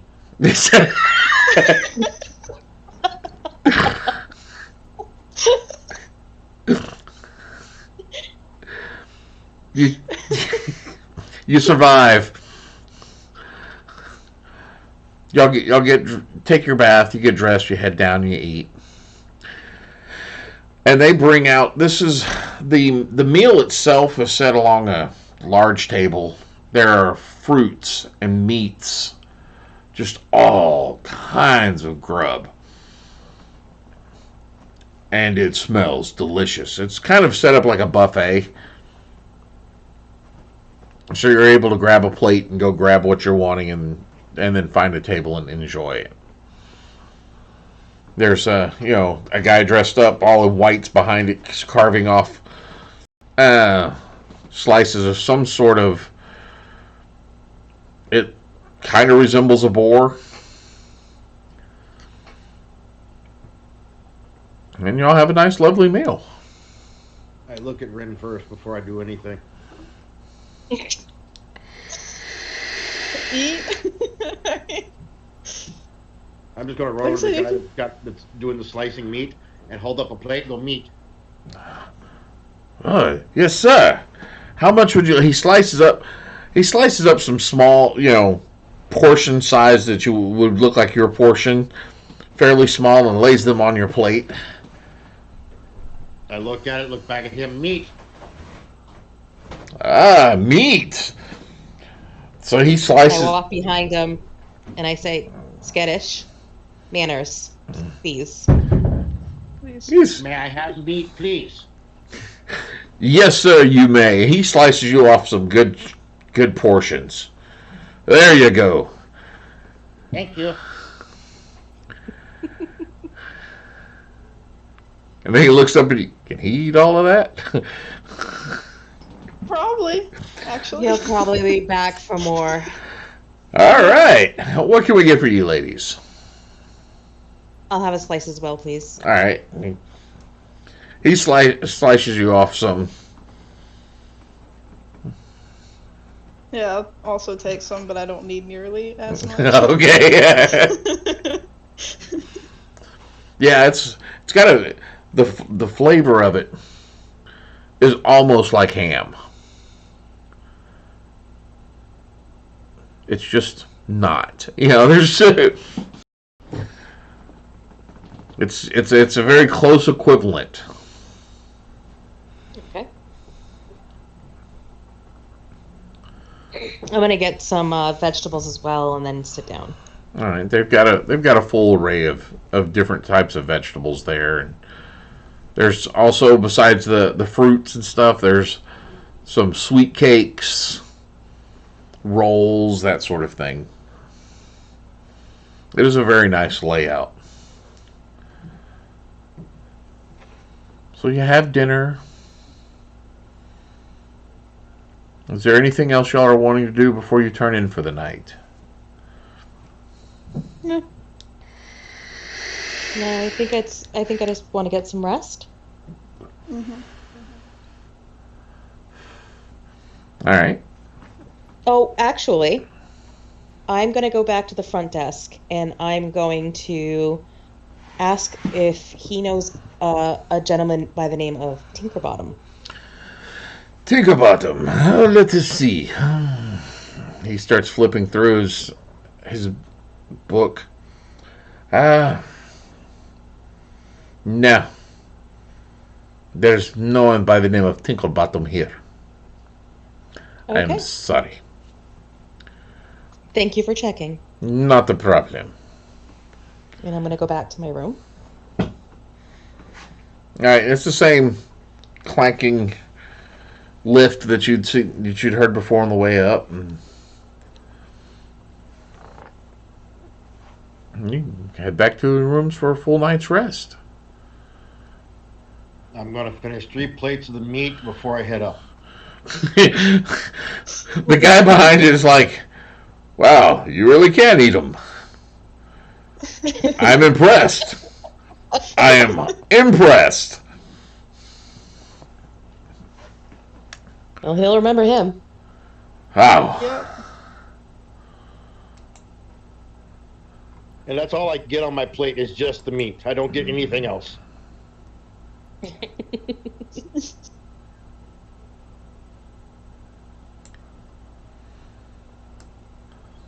No. You wake the next morning, and oh my God, you've never.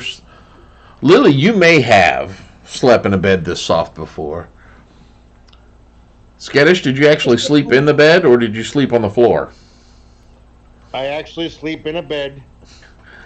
This bed is so soft. It's so soft. You could just dig into it. It's definitely a feather bed. Don't give me ideas. I'm not paying for damages. I will immediately leave the room.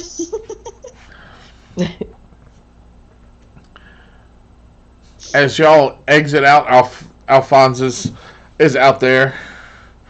Good morning. Good morning. How are y'all doing today? Do you sleep well? Yes, it was lovely. Yeah. Thank you. Are you ready for breakfast? That would be lovely. Come on. And Gonna follow him. he heads you down and takes you to the thing. And if there's anything else you need, just let me know. Thank you. But I'm gonna be I'm going home in about an hour, so if you need anything after that, well, let me know beforehand, because I won't. That way I can get it, because I won't be here. But Hey, yeah, Alphonse, have you heard of a man named Tinkerbottom? Tinkerbottom.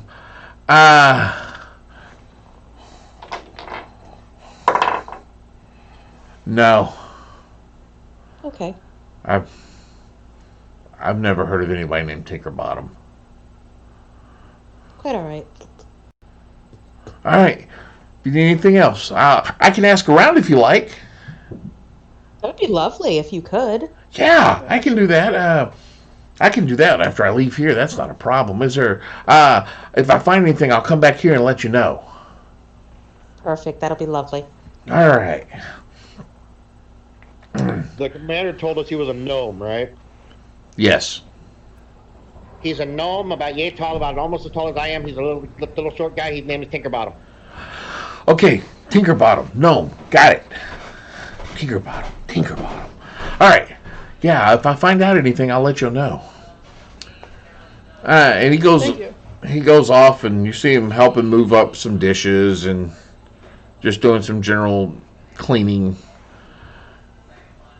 Well, he's very nice, isn't he? He's very nice and helpful. I think you made a friend with that silver. It's good to Probably. make friends. Oh, definitely. I agree with that. I wonder what would have happened if you would have given him my gold. Probably would Wow. have fell over and died. I'm not Breakfast. being paid that well. Breakfast is very similar to dinner. There's more of the ham, more of the sweet rolls, less vegetables, more fruits. There's pancakes. You can't have a breakfast without pancakes. I'm gonna get a plate of the meat and then a plate of the pancakes. Okay. I'm gonna get some of the pancakes with some fruit. I'll just get some pancakes. All right.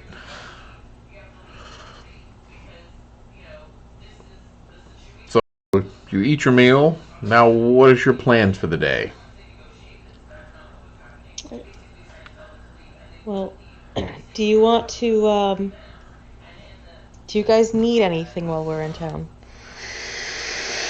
Well, this is a city. There's always kobolds somewhere. Yeah, what are you wanting to do with those kobolds? Recruitment.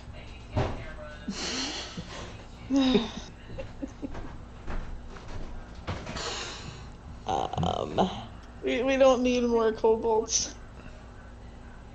No. I did bring my signs. Us two is enough. I brought my signs. Do you want to maybe go down to the Iron Golem and ask if they've heard of Tinkerbottom? yeah, we can do that. Okay. Okay. So, does anyone know where it is? Did Nope. cab driver tell us? Yep, I know where it is. I paid attention. Okay, he does Okay. know. Wow. I'm gonna follow him. You gonna go on? Yeah, I get You gonna go on foot, or are you gonna take another coach? Oh, is it far? Nah, it's not. It's in a. He pointed on the direction of where it was. He didn't really say it was there. You know, give you an idea. So you're not exactly sure how far. Because he said, if you want a little place that's a little more rough and tumble, there's always the Iron Golem. Yep. Yeah. That's why I asked him to point out landmarks as we went. Yeah, he pointed in the direction, but he didn't. It wasn't on anywhere near the street y'all were on. You could probably find your way into that direction by foot. That would probably take you about a coach ride, 15 minutes. On foot, about half an hour. Do you all Let's take just the wanna walk. Yeah, let's take the walk because Alphonse is going to be still working for a little while, and let's give him some time to ask around while we ask around. Yeah. We can do that. So I don't mind the walk. Mm-hmm. Just can we keep Skittish out of trouble? Well, let's I will hope. behave. Okay. You said that before. I will behave, and I will not put these signs into alleyways, I promise. Thank you. Please don't. All right, we're gonna head, I guess. All right. So it takes you, like I said, about 30 minutes to find the direction there. There are all manners of people walking around, much like in Hasek. There's, you actually, in the process, you see a group of kobolds all walking together. Oh dear. Oh no.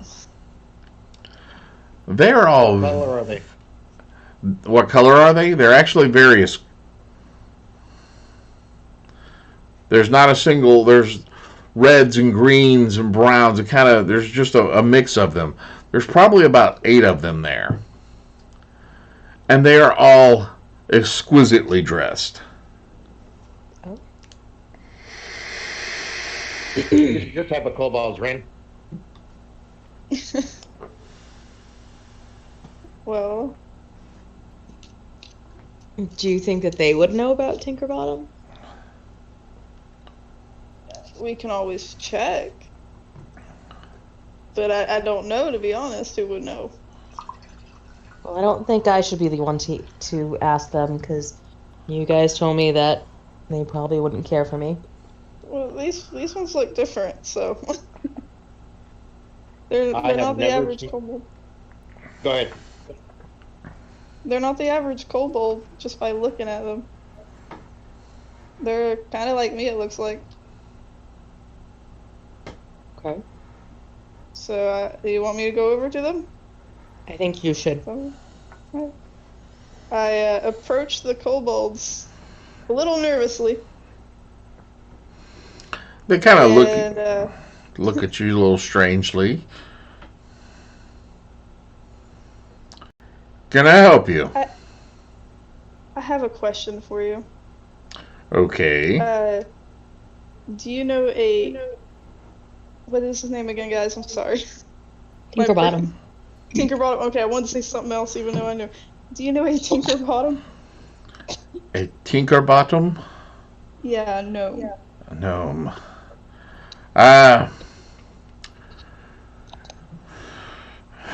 Where do the gnomes hang out? Jeffrey, do you know? You hang out with that sort of crowd. Gnomes. Well, let's see. Probably down by the south side. There's a little gnome neighborhood over there. There might be a Tinkerbottom over there, I don't know. Okay. That's more information than we've gotten before, so I appreciate it. Thank you. Not a problem. Y'all look like y'all are out of towners. Yeah, we are with the Order of the Scale. Oh.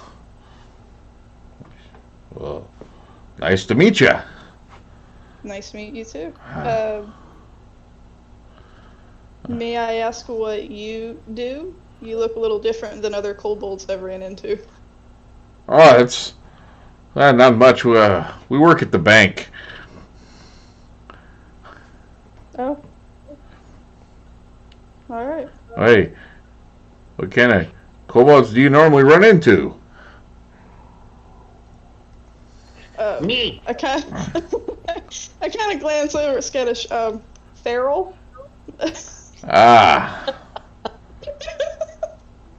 Yeah, so the Outlander ones, all right.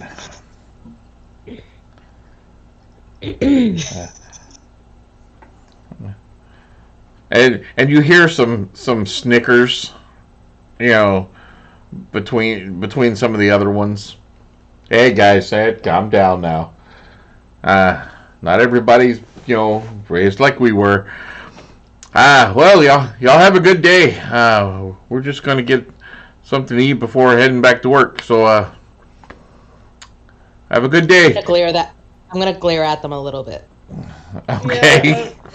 I'm gonna give him a little bit of a side eye and walk off back towards them. But I let them know about the gnome group down in the southern part of the city. Okay. Do you want to get a cab down there and see if, or do you want to continue on to the other tavern? This is our biggest lead to do with it, so do you think we should just go ahead and follow it? Because that's where I'm at with it. Okay. I don't know though. No, Mahoy. Let's head on down. So I'm gonna hail down one of the coaches. Okay. Yeah. What can we do for you? Where are we headed? We'd like to go down to the south side of town to the Gnome neighborhood. Gnome neighborhood. Okay. That'll be 4 copper. Did you take 3 and a cookie? Persuasion roll.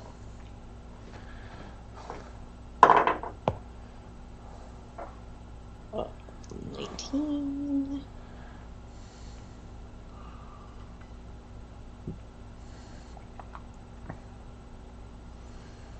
$19.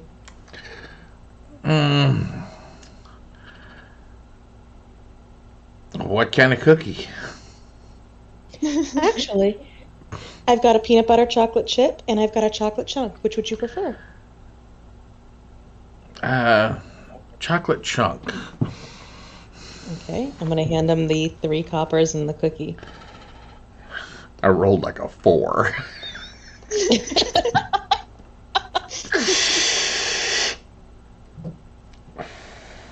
The chocolate chunk's my favorite. Chocolate.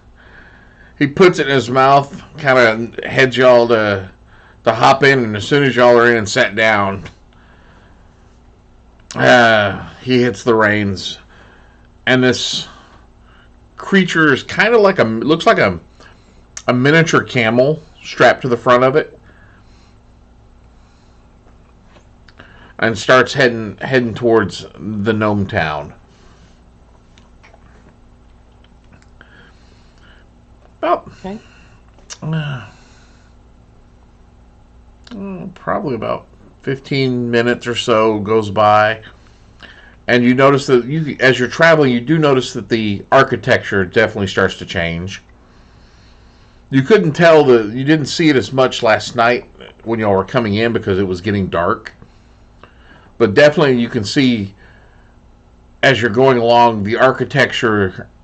You could spot out, okay, that's probably an elven area. That's a lot of elven architecture. That is a little bit of orcish architecture. That's some definitely dwarven. And you start to see in the area as more metal pieces, more copper and brass. You definitely are in a much more gnomish area.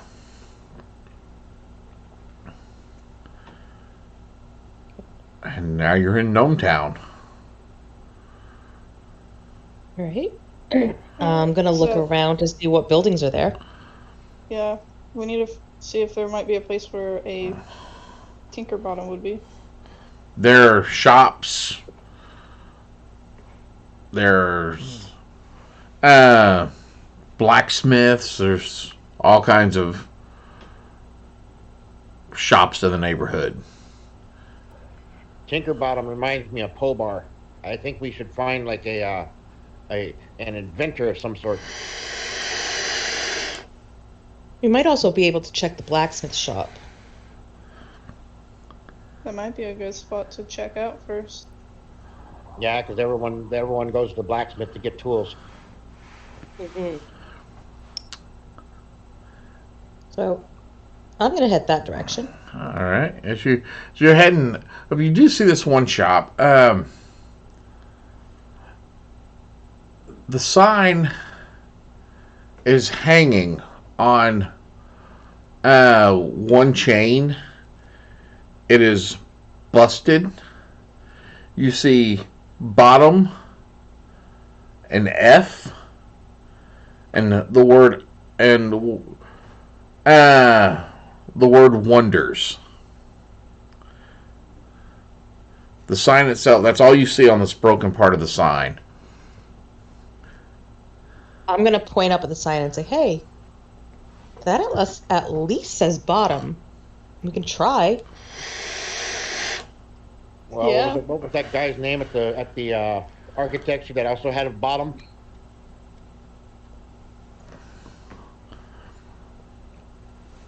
Oh fudge. Hmm. I don't remember what his name was. Last game session, there was a guy that there was another guy there that had the name of Bottom as well. Well, it's on the way. We can at least check. I don't Okay, mind I'm good with it. Okay. So The- I'm gonna walk in. Well, the front of the building, it looks like it has been vandalized multiple times. checking. There are eggshells where you see have fallen where eggs have been thrown against the building. You see rotten tomatoes that are decaying on the ground in front of it. Big splotches of paint where people have thrown paint up on it. But in the window, you do see a sign that says open. I have a feeling this is the right place.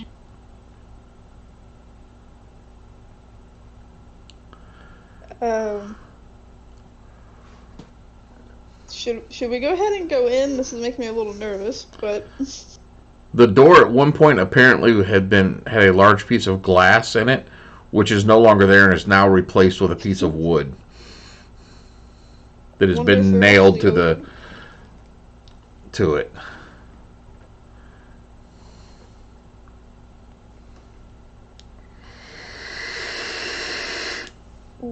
well, I'll go over and attempt to open the door. It sticks a little bit, but it does open. I peer inside. And as you peer inside,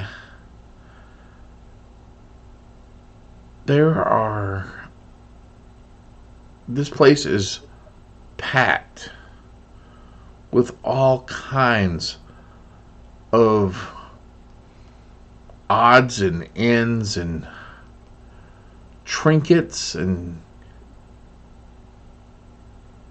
there's a section where there are a bunch of swords. I say a bunch, probably about 6 swords that all seem to have a hinge about halfway up the blade, where they're all standing up where you would have a sword kind of standing, but the handle and the hilt is folded down. And there's a sign that says swivel blade.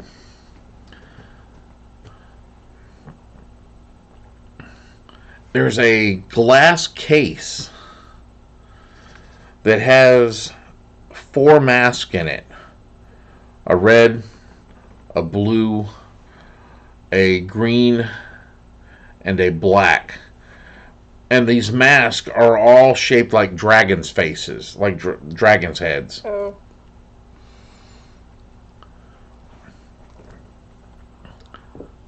There's just all kinds of stuff in here.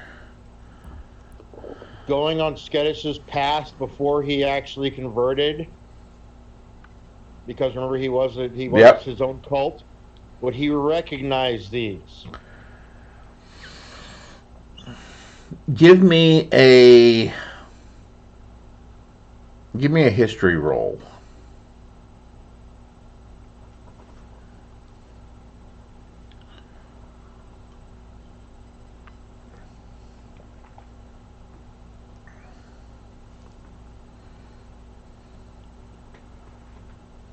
And I'll give you advantage on them.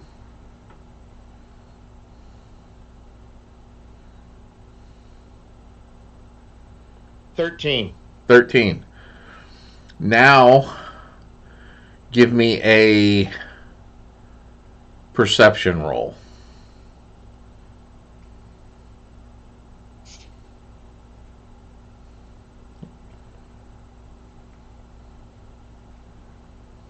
Is that also with advantage or no? Um, no, not with advantage. 11. 11. All right.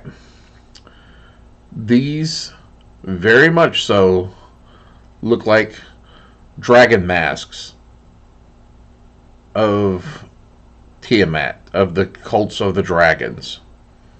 Something that is foreign to the realm of Sakaris. And as far as you can tell, they're authentic. Skettis is going to stop in his tracks, not move, and just stare.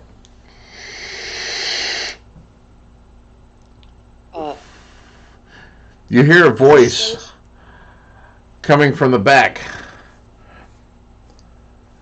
I'm sorry! You don't have to come in! I already We're not told here you. to hurt you. Oh, hello? You're... Oh, customers! Hi! I'm... Huh, yeah? Are you Tinkerbottom? Tinkerbottom? No, Whipplebottom. Oh, you're with okay. And this Well, is you got in our Whipplebottom's shop. Warehouse of Wonders. Okay. Skettis looks like a statue, just staring. Ah. Ah. The masks of the dragon cult.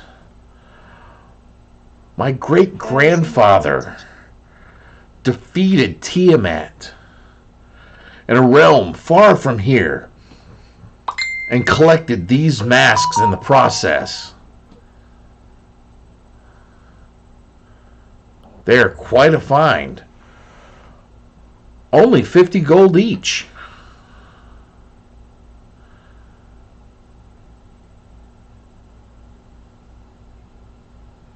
I start to snarl.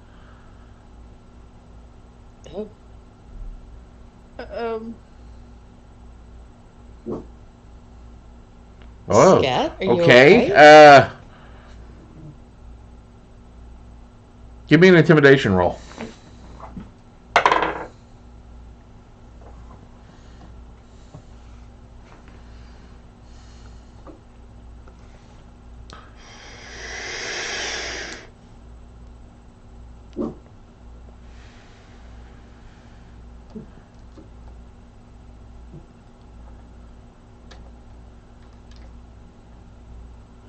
Zero.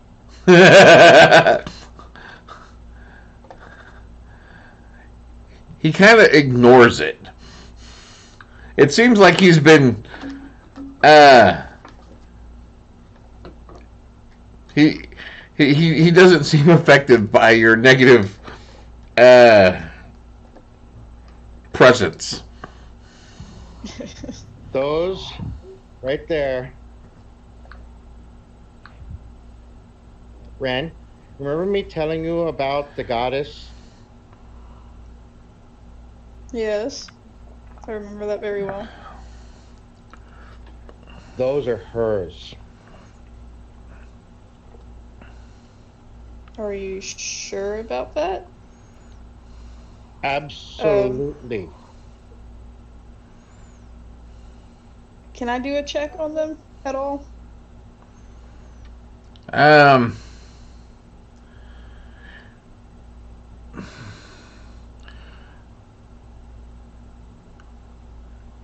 Give me give me an insight roll.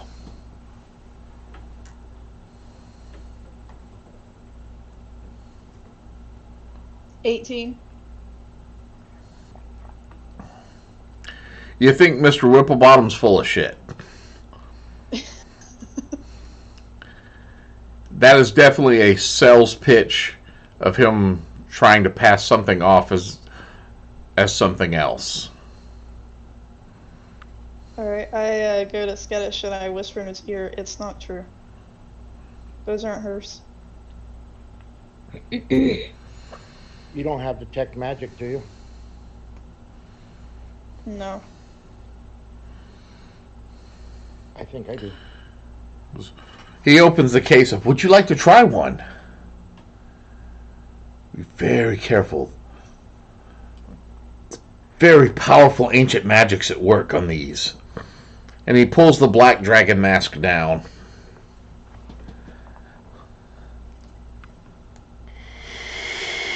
Can I hold it? Because with me being a wizard, maybe I can tell if there's something magical about it. Alright. Give me an Arcana roll. 16. 16. You do notice, almost imperceptible on the inside, there are some small magical, I don't want to say glyphs because that's a whole different thing, but there's some arcane symbols on the inside that are definitely not draconic in nature. Well, in Sakaris, all magic is based on draconic magic, but all arcana. But it's a very much more modern mystical glyphs, not something ancient. And you actually recognize one of them as like, it looks like it might be a light spell. Oh. Like the cantrip light. But it's a weak version of it. Instead of casting light, it casts dim light. Okay. Well, I hand him the mask back and say, "We're not really interested in these, but thank you." Oh, not many can handle the magic of the dragons. And Sure. he puts it back in the case there. I'm just gonna laugh. Is there anything else? Maybe the swivel. He starts to reach for the swivel sword. He goes, maybe not. You see I'm on gonna it. stop him. You see a scar as he reaches for it, then pulls back. You see a scar up his arm, where it looks like he had been cut at one point. I'm sorry, can I ask you not to remove anything else that's sharp from your case? Yeah. Especially not those. Right. Great idea. Do you have any knowledge of someone named Tinkerbottom? Tinkerbottom. The name sounds familiar. But there's a lot of different types, There's, I'm Whipplebottom. There's Footbottom. There's a lot of different bottoms.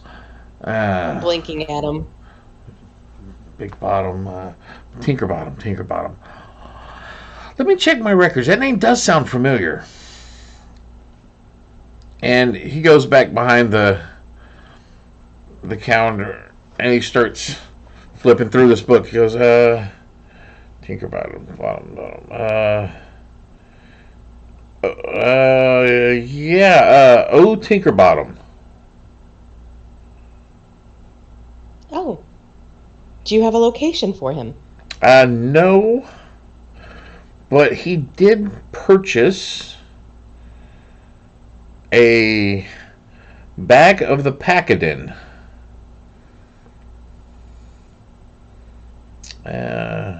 And that was yesterday. He said he was going on a trip. Yes, a bag of the Pacodin. Have you not seen these wondrous bags?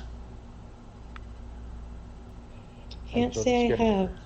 Oh, I happen to have one. Would you like to see one? And Sure. it's a bag probably, roughly about this size. Not very big. And he goes, this was created again by my great grandfather, the original design anyway. And in his travels, he had met a Kindal who was a Pacodin. Now, it was never said in his notes exactly what a Kindal was or a Pacodin, but this bag will produce any mundane item that you would need. You just think about what you want, you reach in the bag, and you pull it out. And he shows you, and the inside of the bag is empty.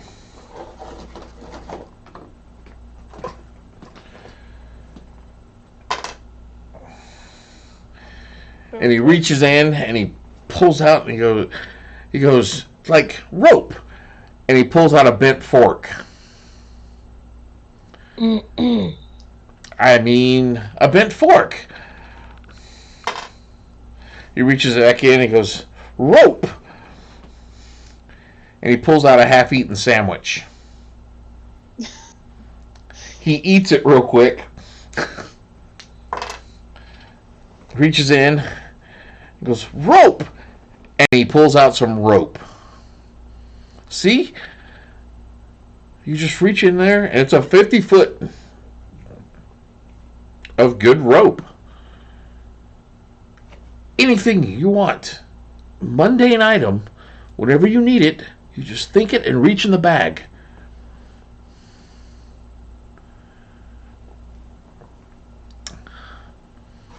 Do one of you want to try it? 100 gold, and you can have it. I'm gonna laugh. Applaud.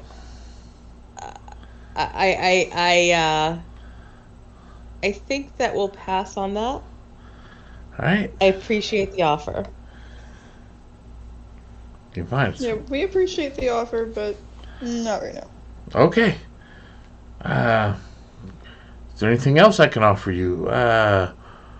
We have, look like adventuring types. We're not doing the swords. And the arrows all blew up.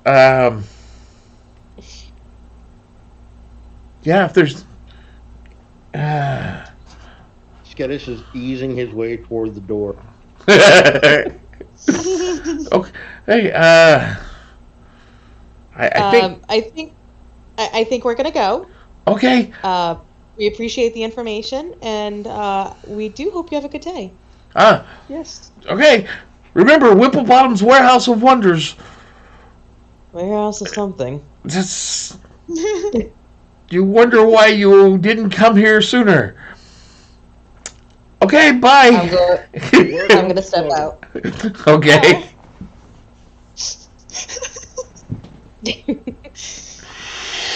Well, let's not go back into stores that are covered in discarded food items. Well, I'm actually now a bit concerned because not only have we not found Tinkerbottom, but he's got one of those bags. Yeah, I'm a bit concerned about that too. So, should we continue on to the blacksmith? Yes. I'm running to the blacksmith. Okay. Scattish is already gone. Following. Yeah, follow. All right, you make it to the blacksmith. Give me an investigation roll. All of us? Yeah. All of y'all give me an investigation roll. 19. Natural 20. Oh. Screw you. I'm rolling this red dice and it's now my favorite.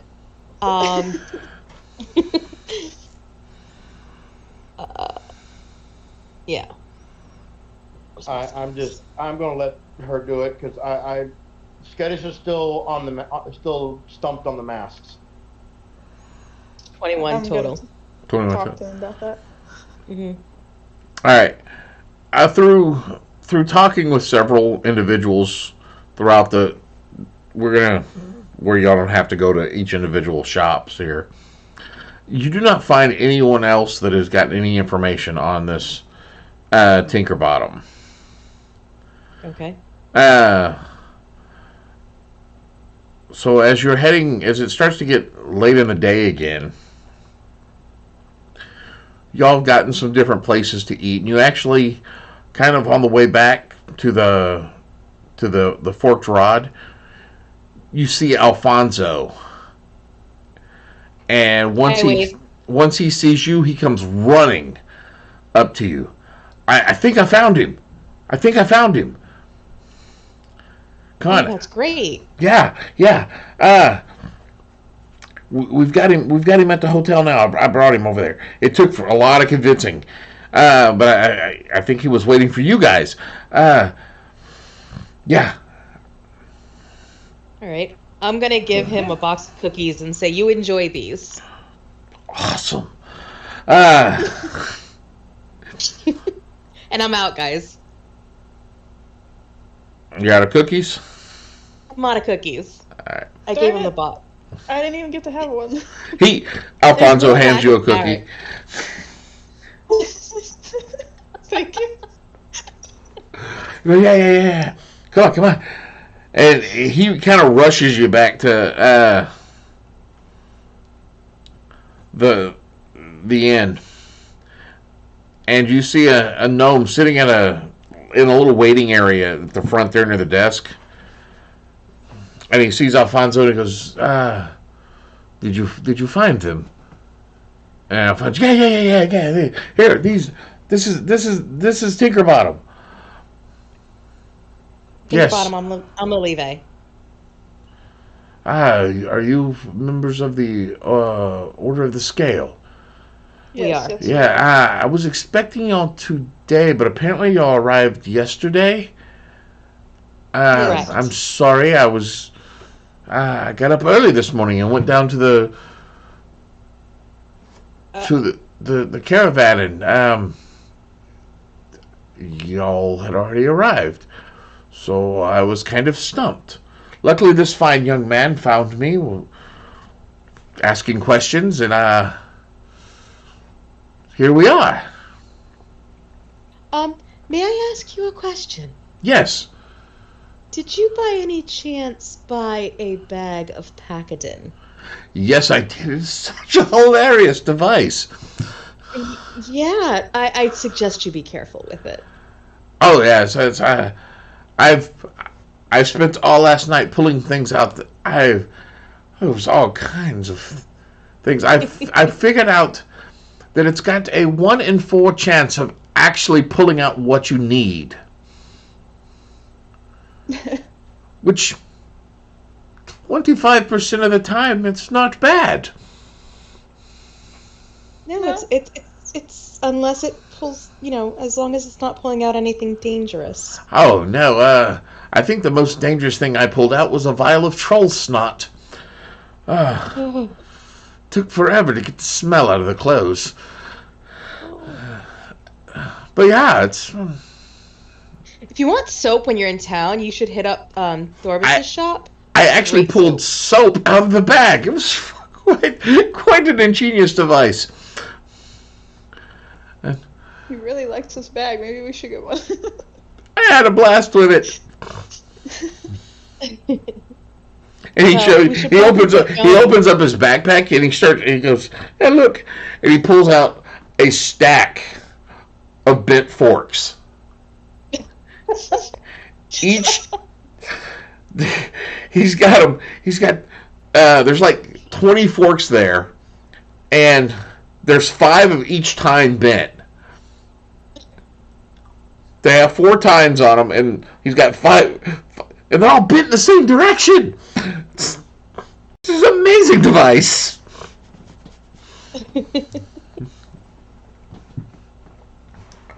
Skettis is holding his head and actually shaking his head.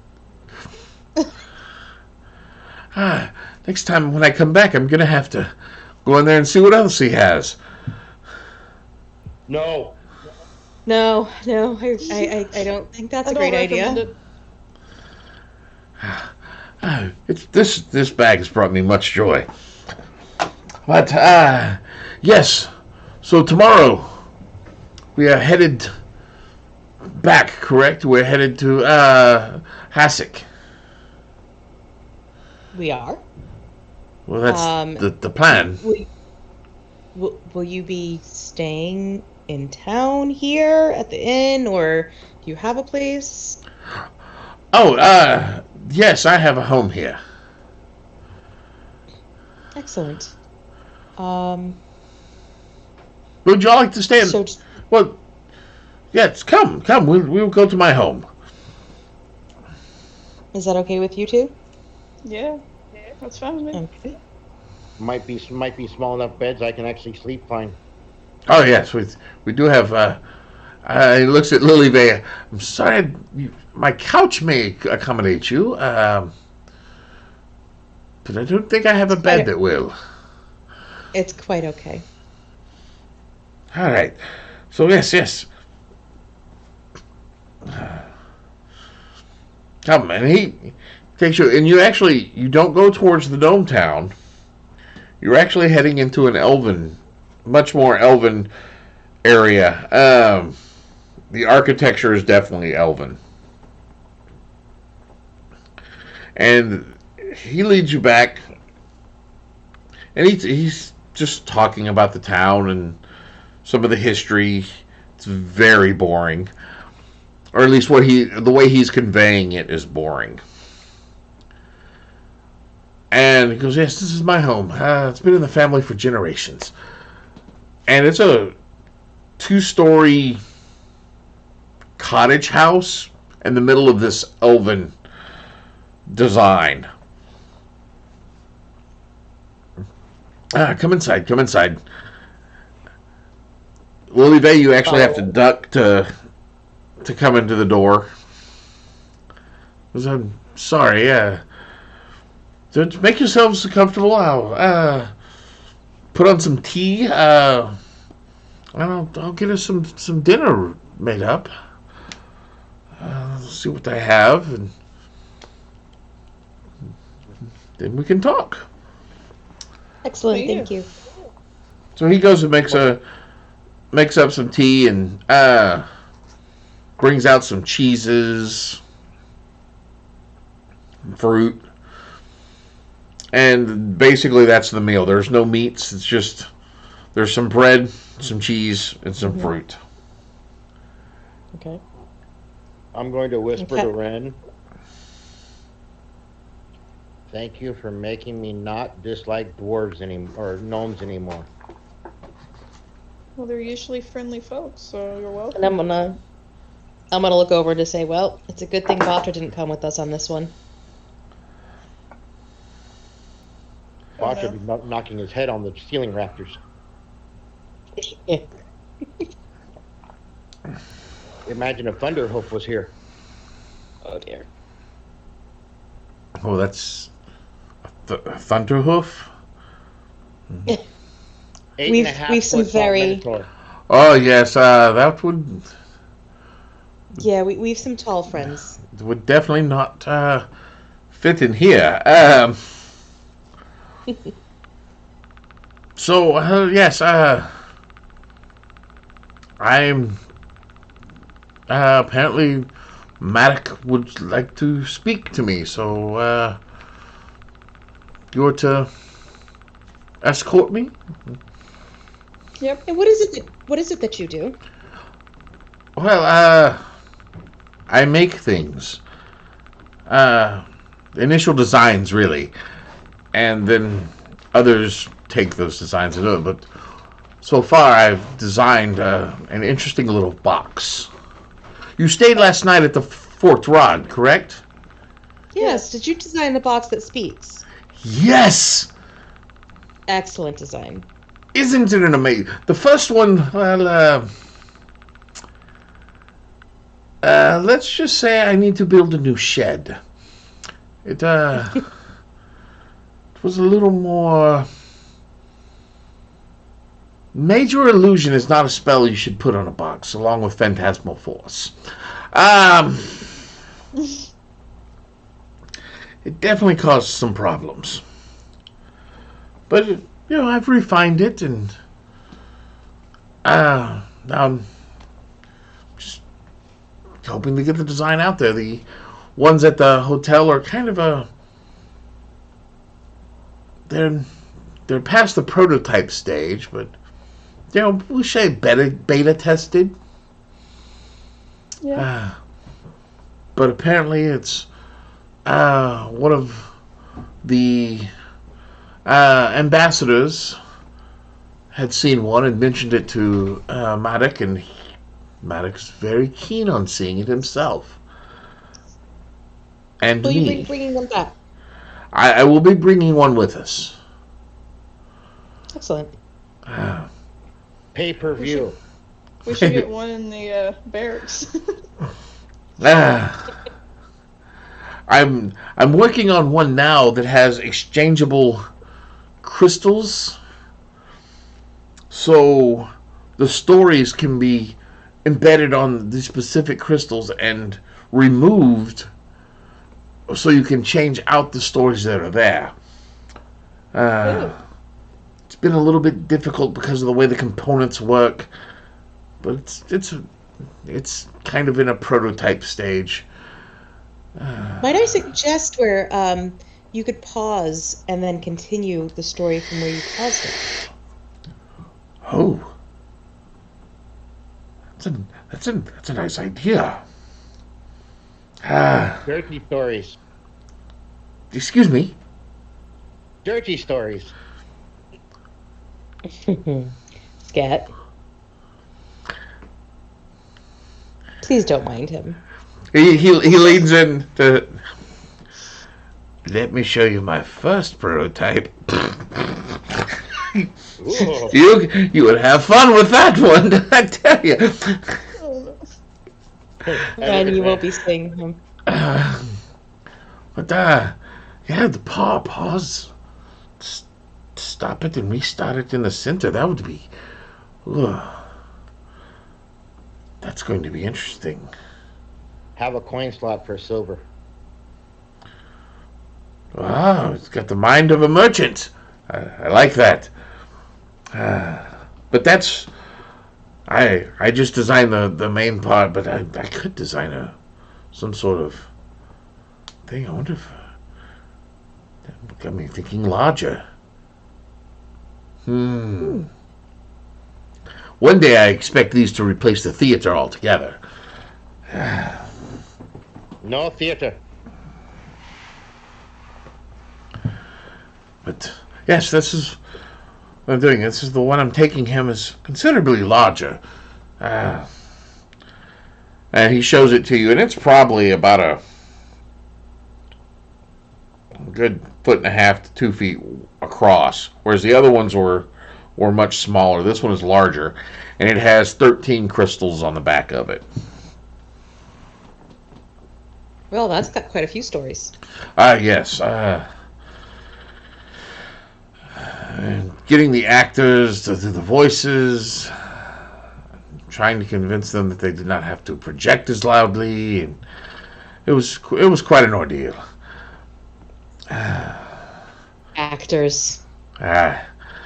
But this is what we have. This is what we're taking back. That's really all. Oh. So, I'm going to go to bed. and because we have an early start tomorrow to gather up and head out. Yeah. Very well. And We'll see you in the oh, morning. yes, it's I'm sorry.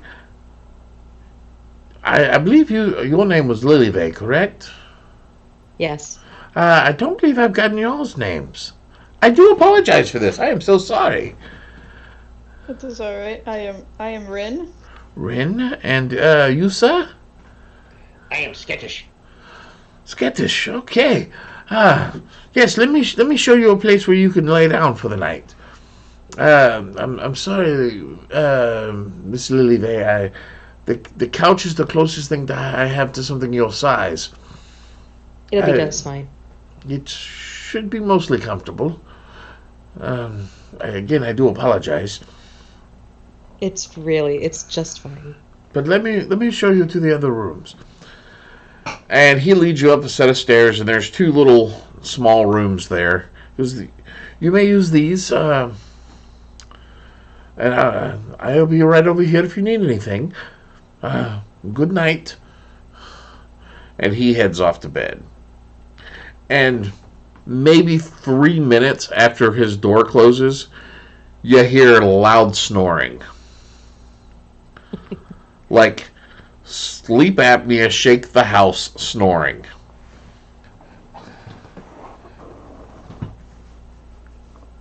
Hey. How big are the bed in these rooms? They're gnome size. So they're pretty comfortable. Big enough for two or one? They're big enough for one. Skittish is going to be tossing and turning all night because he hasn't slept without Rin in like weeks. I'm going to use Druidcraft to cast the sounds of animal noises that are calming and soothing to try to drown out the snoring. Okay.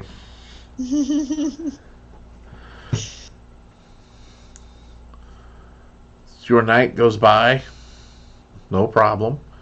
You wake to the smell of bacon and eggs cooking. As you make your way out, you see several bags, like a lot of bags, piled up next to the door. And Tinkerbottom is fully dressed in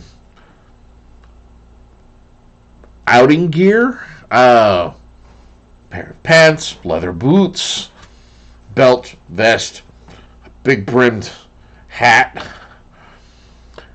He goes, you're awake. We have coffee Coffee.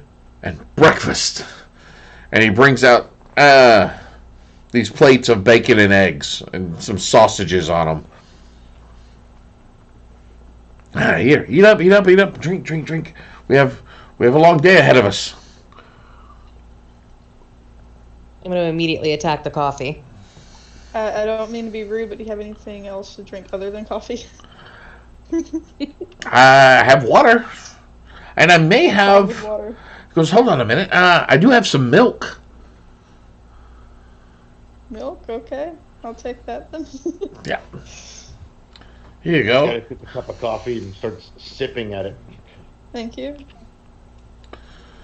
Here you go. This was lovely. Thank you for breakfast. Oh, no problem. Thank you. The milk Thank you very much itself for breakfast.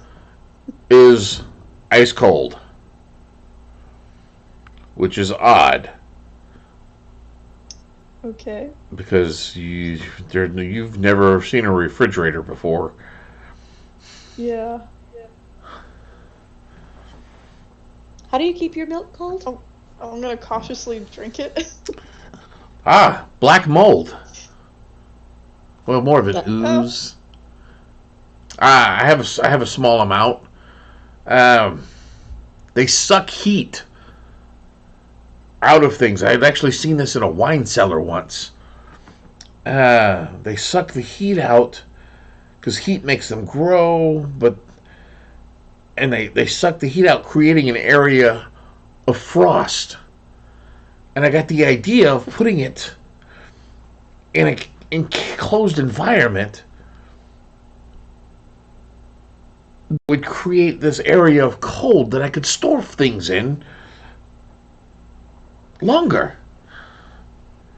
I'm taking notes. I call them winter boxes. Winter boxes. Yes. How do we get ice cream?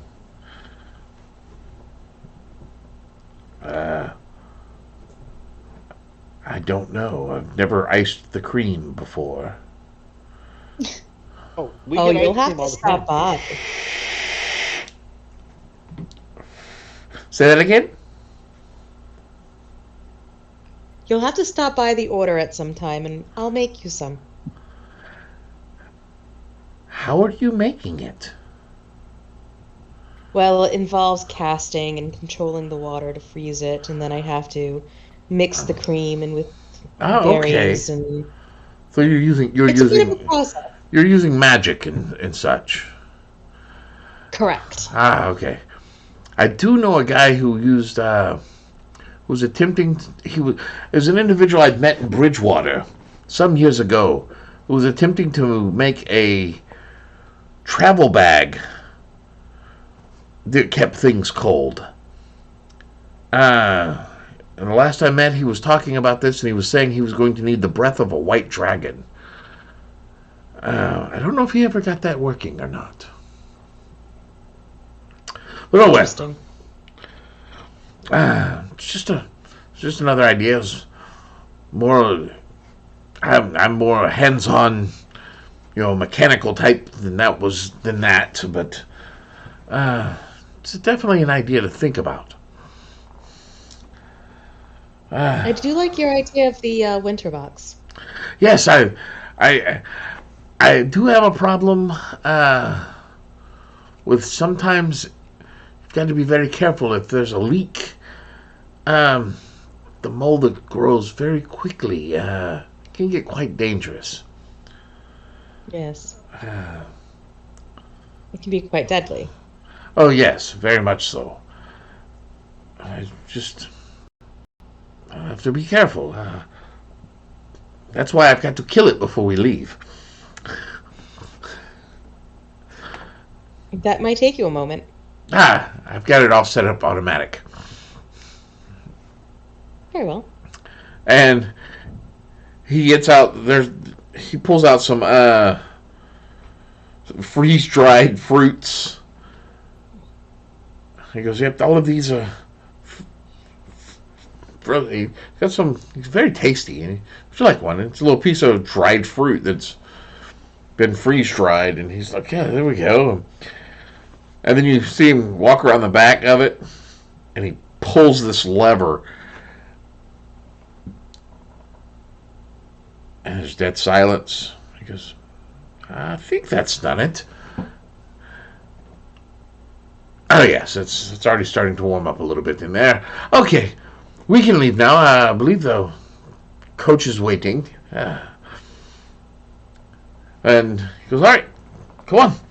And he starts headed out, and he grabs up like 3 or 4 of the bags that he can carry, and opens the door and starts walking towards the coach. And out front, there's a coach there, and the guy starts taking the bags from him, loading them in the back of the wagon.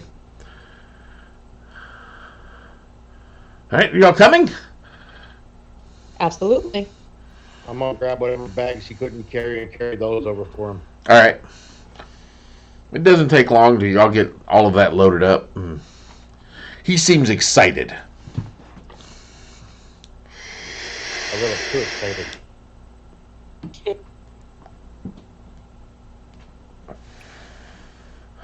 How far is the ride? Oh, we're just going to the caravan. So, 15 minutes? Yeah, roughly. Okay. Is there anything you're wanting to do?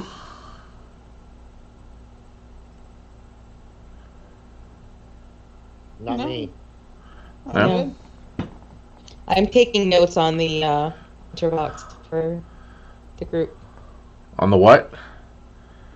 I'm taking notes on the winter box. Oh, I'm gonna okay. talk to Kobar.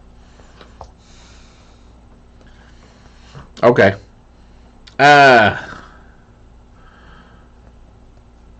Takes y'all about 15 minutes to get there, and you see the caravan prepping to leave.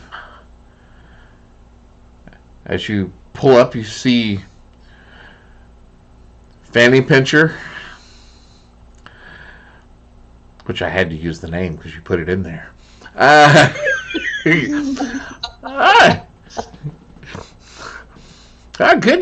Good to see y'all made it back. Come on, let's get loaded up so we can go. All right, I'm gonna upload.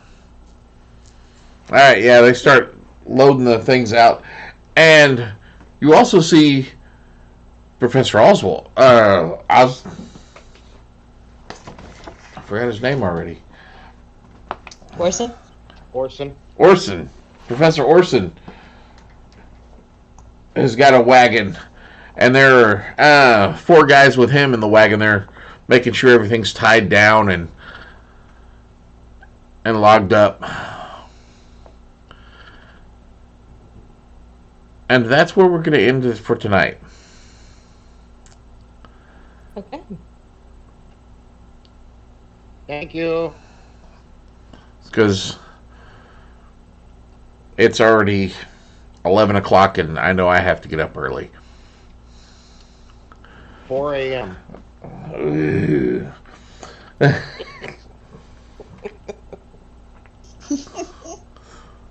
So, thank y'all for joining us for this tale of the Order of the Scale, Uri's Blade. We shall see next week. Well, you know what? I was gonna do this only once a month, but I think I will. We have to finish this story out. So we will do this next week, and allow them to get back to Hasek. It shall be fun. Let's see what kind of things happen along the way.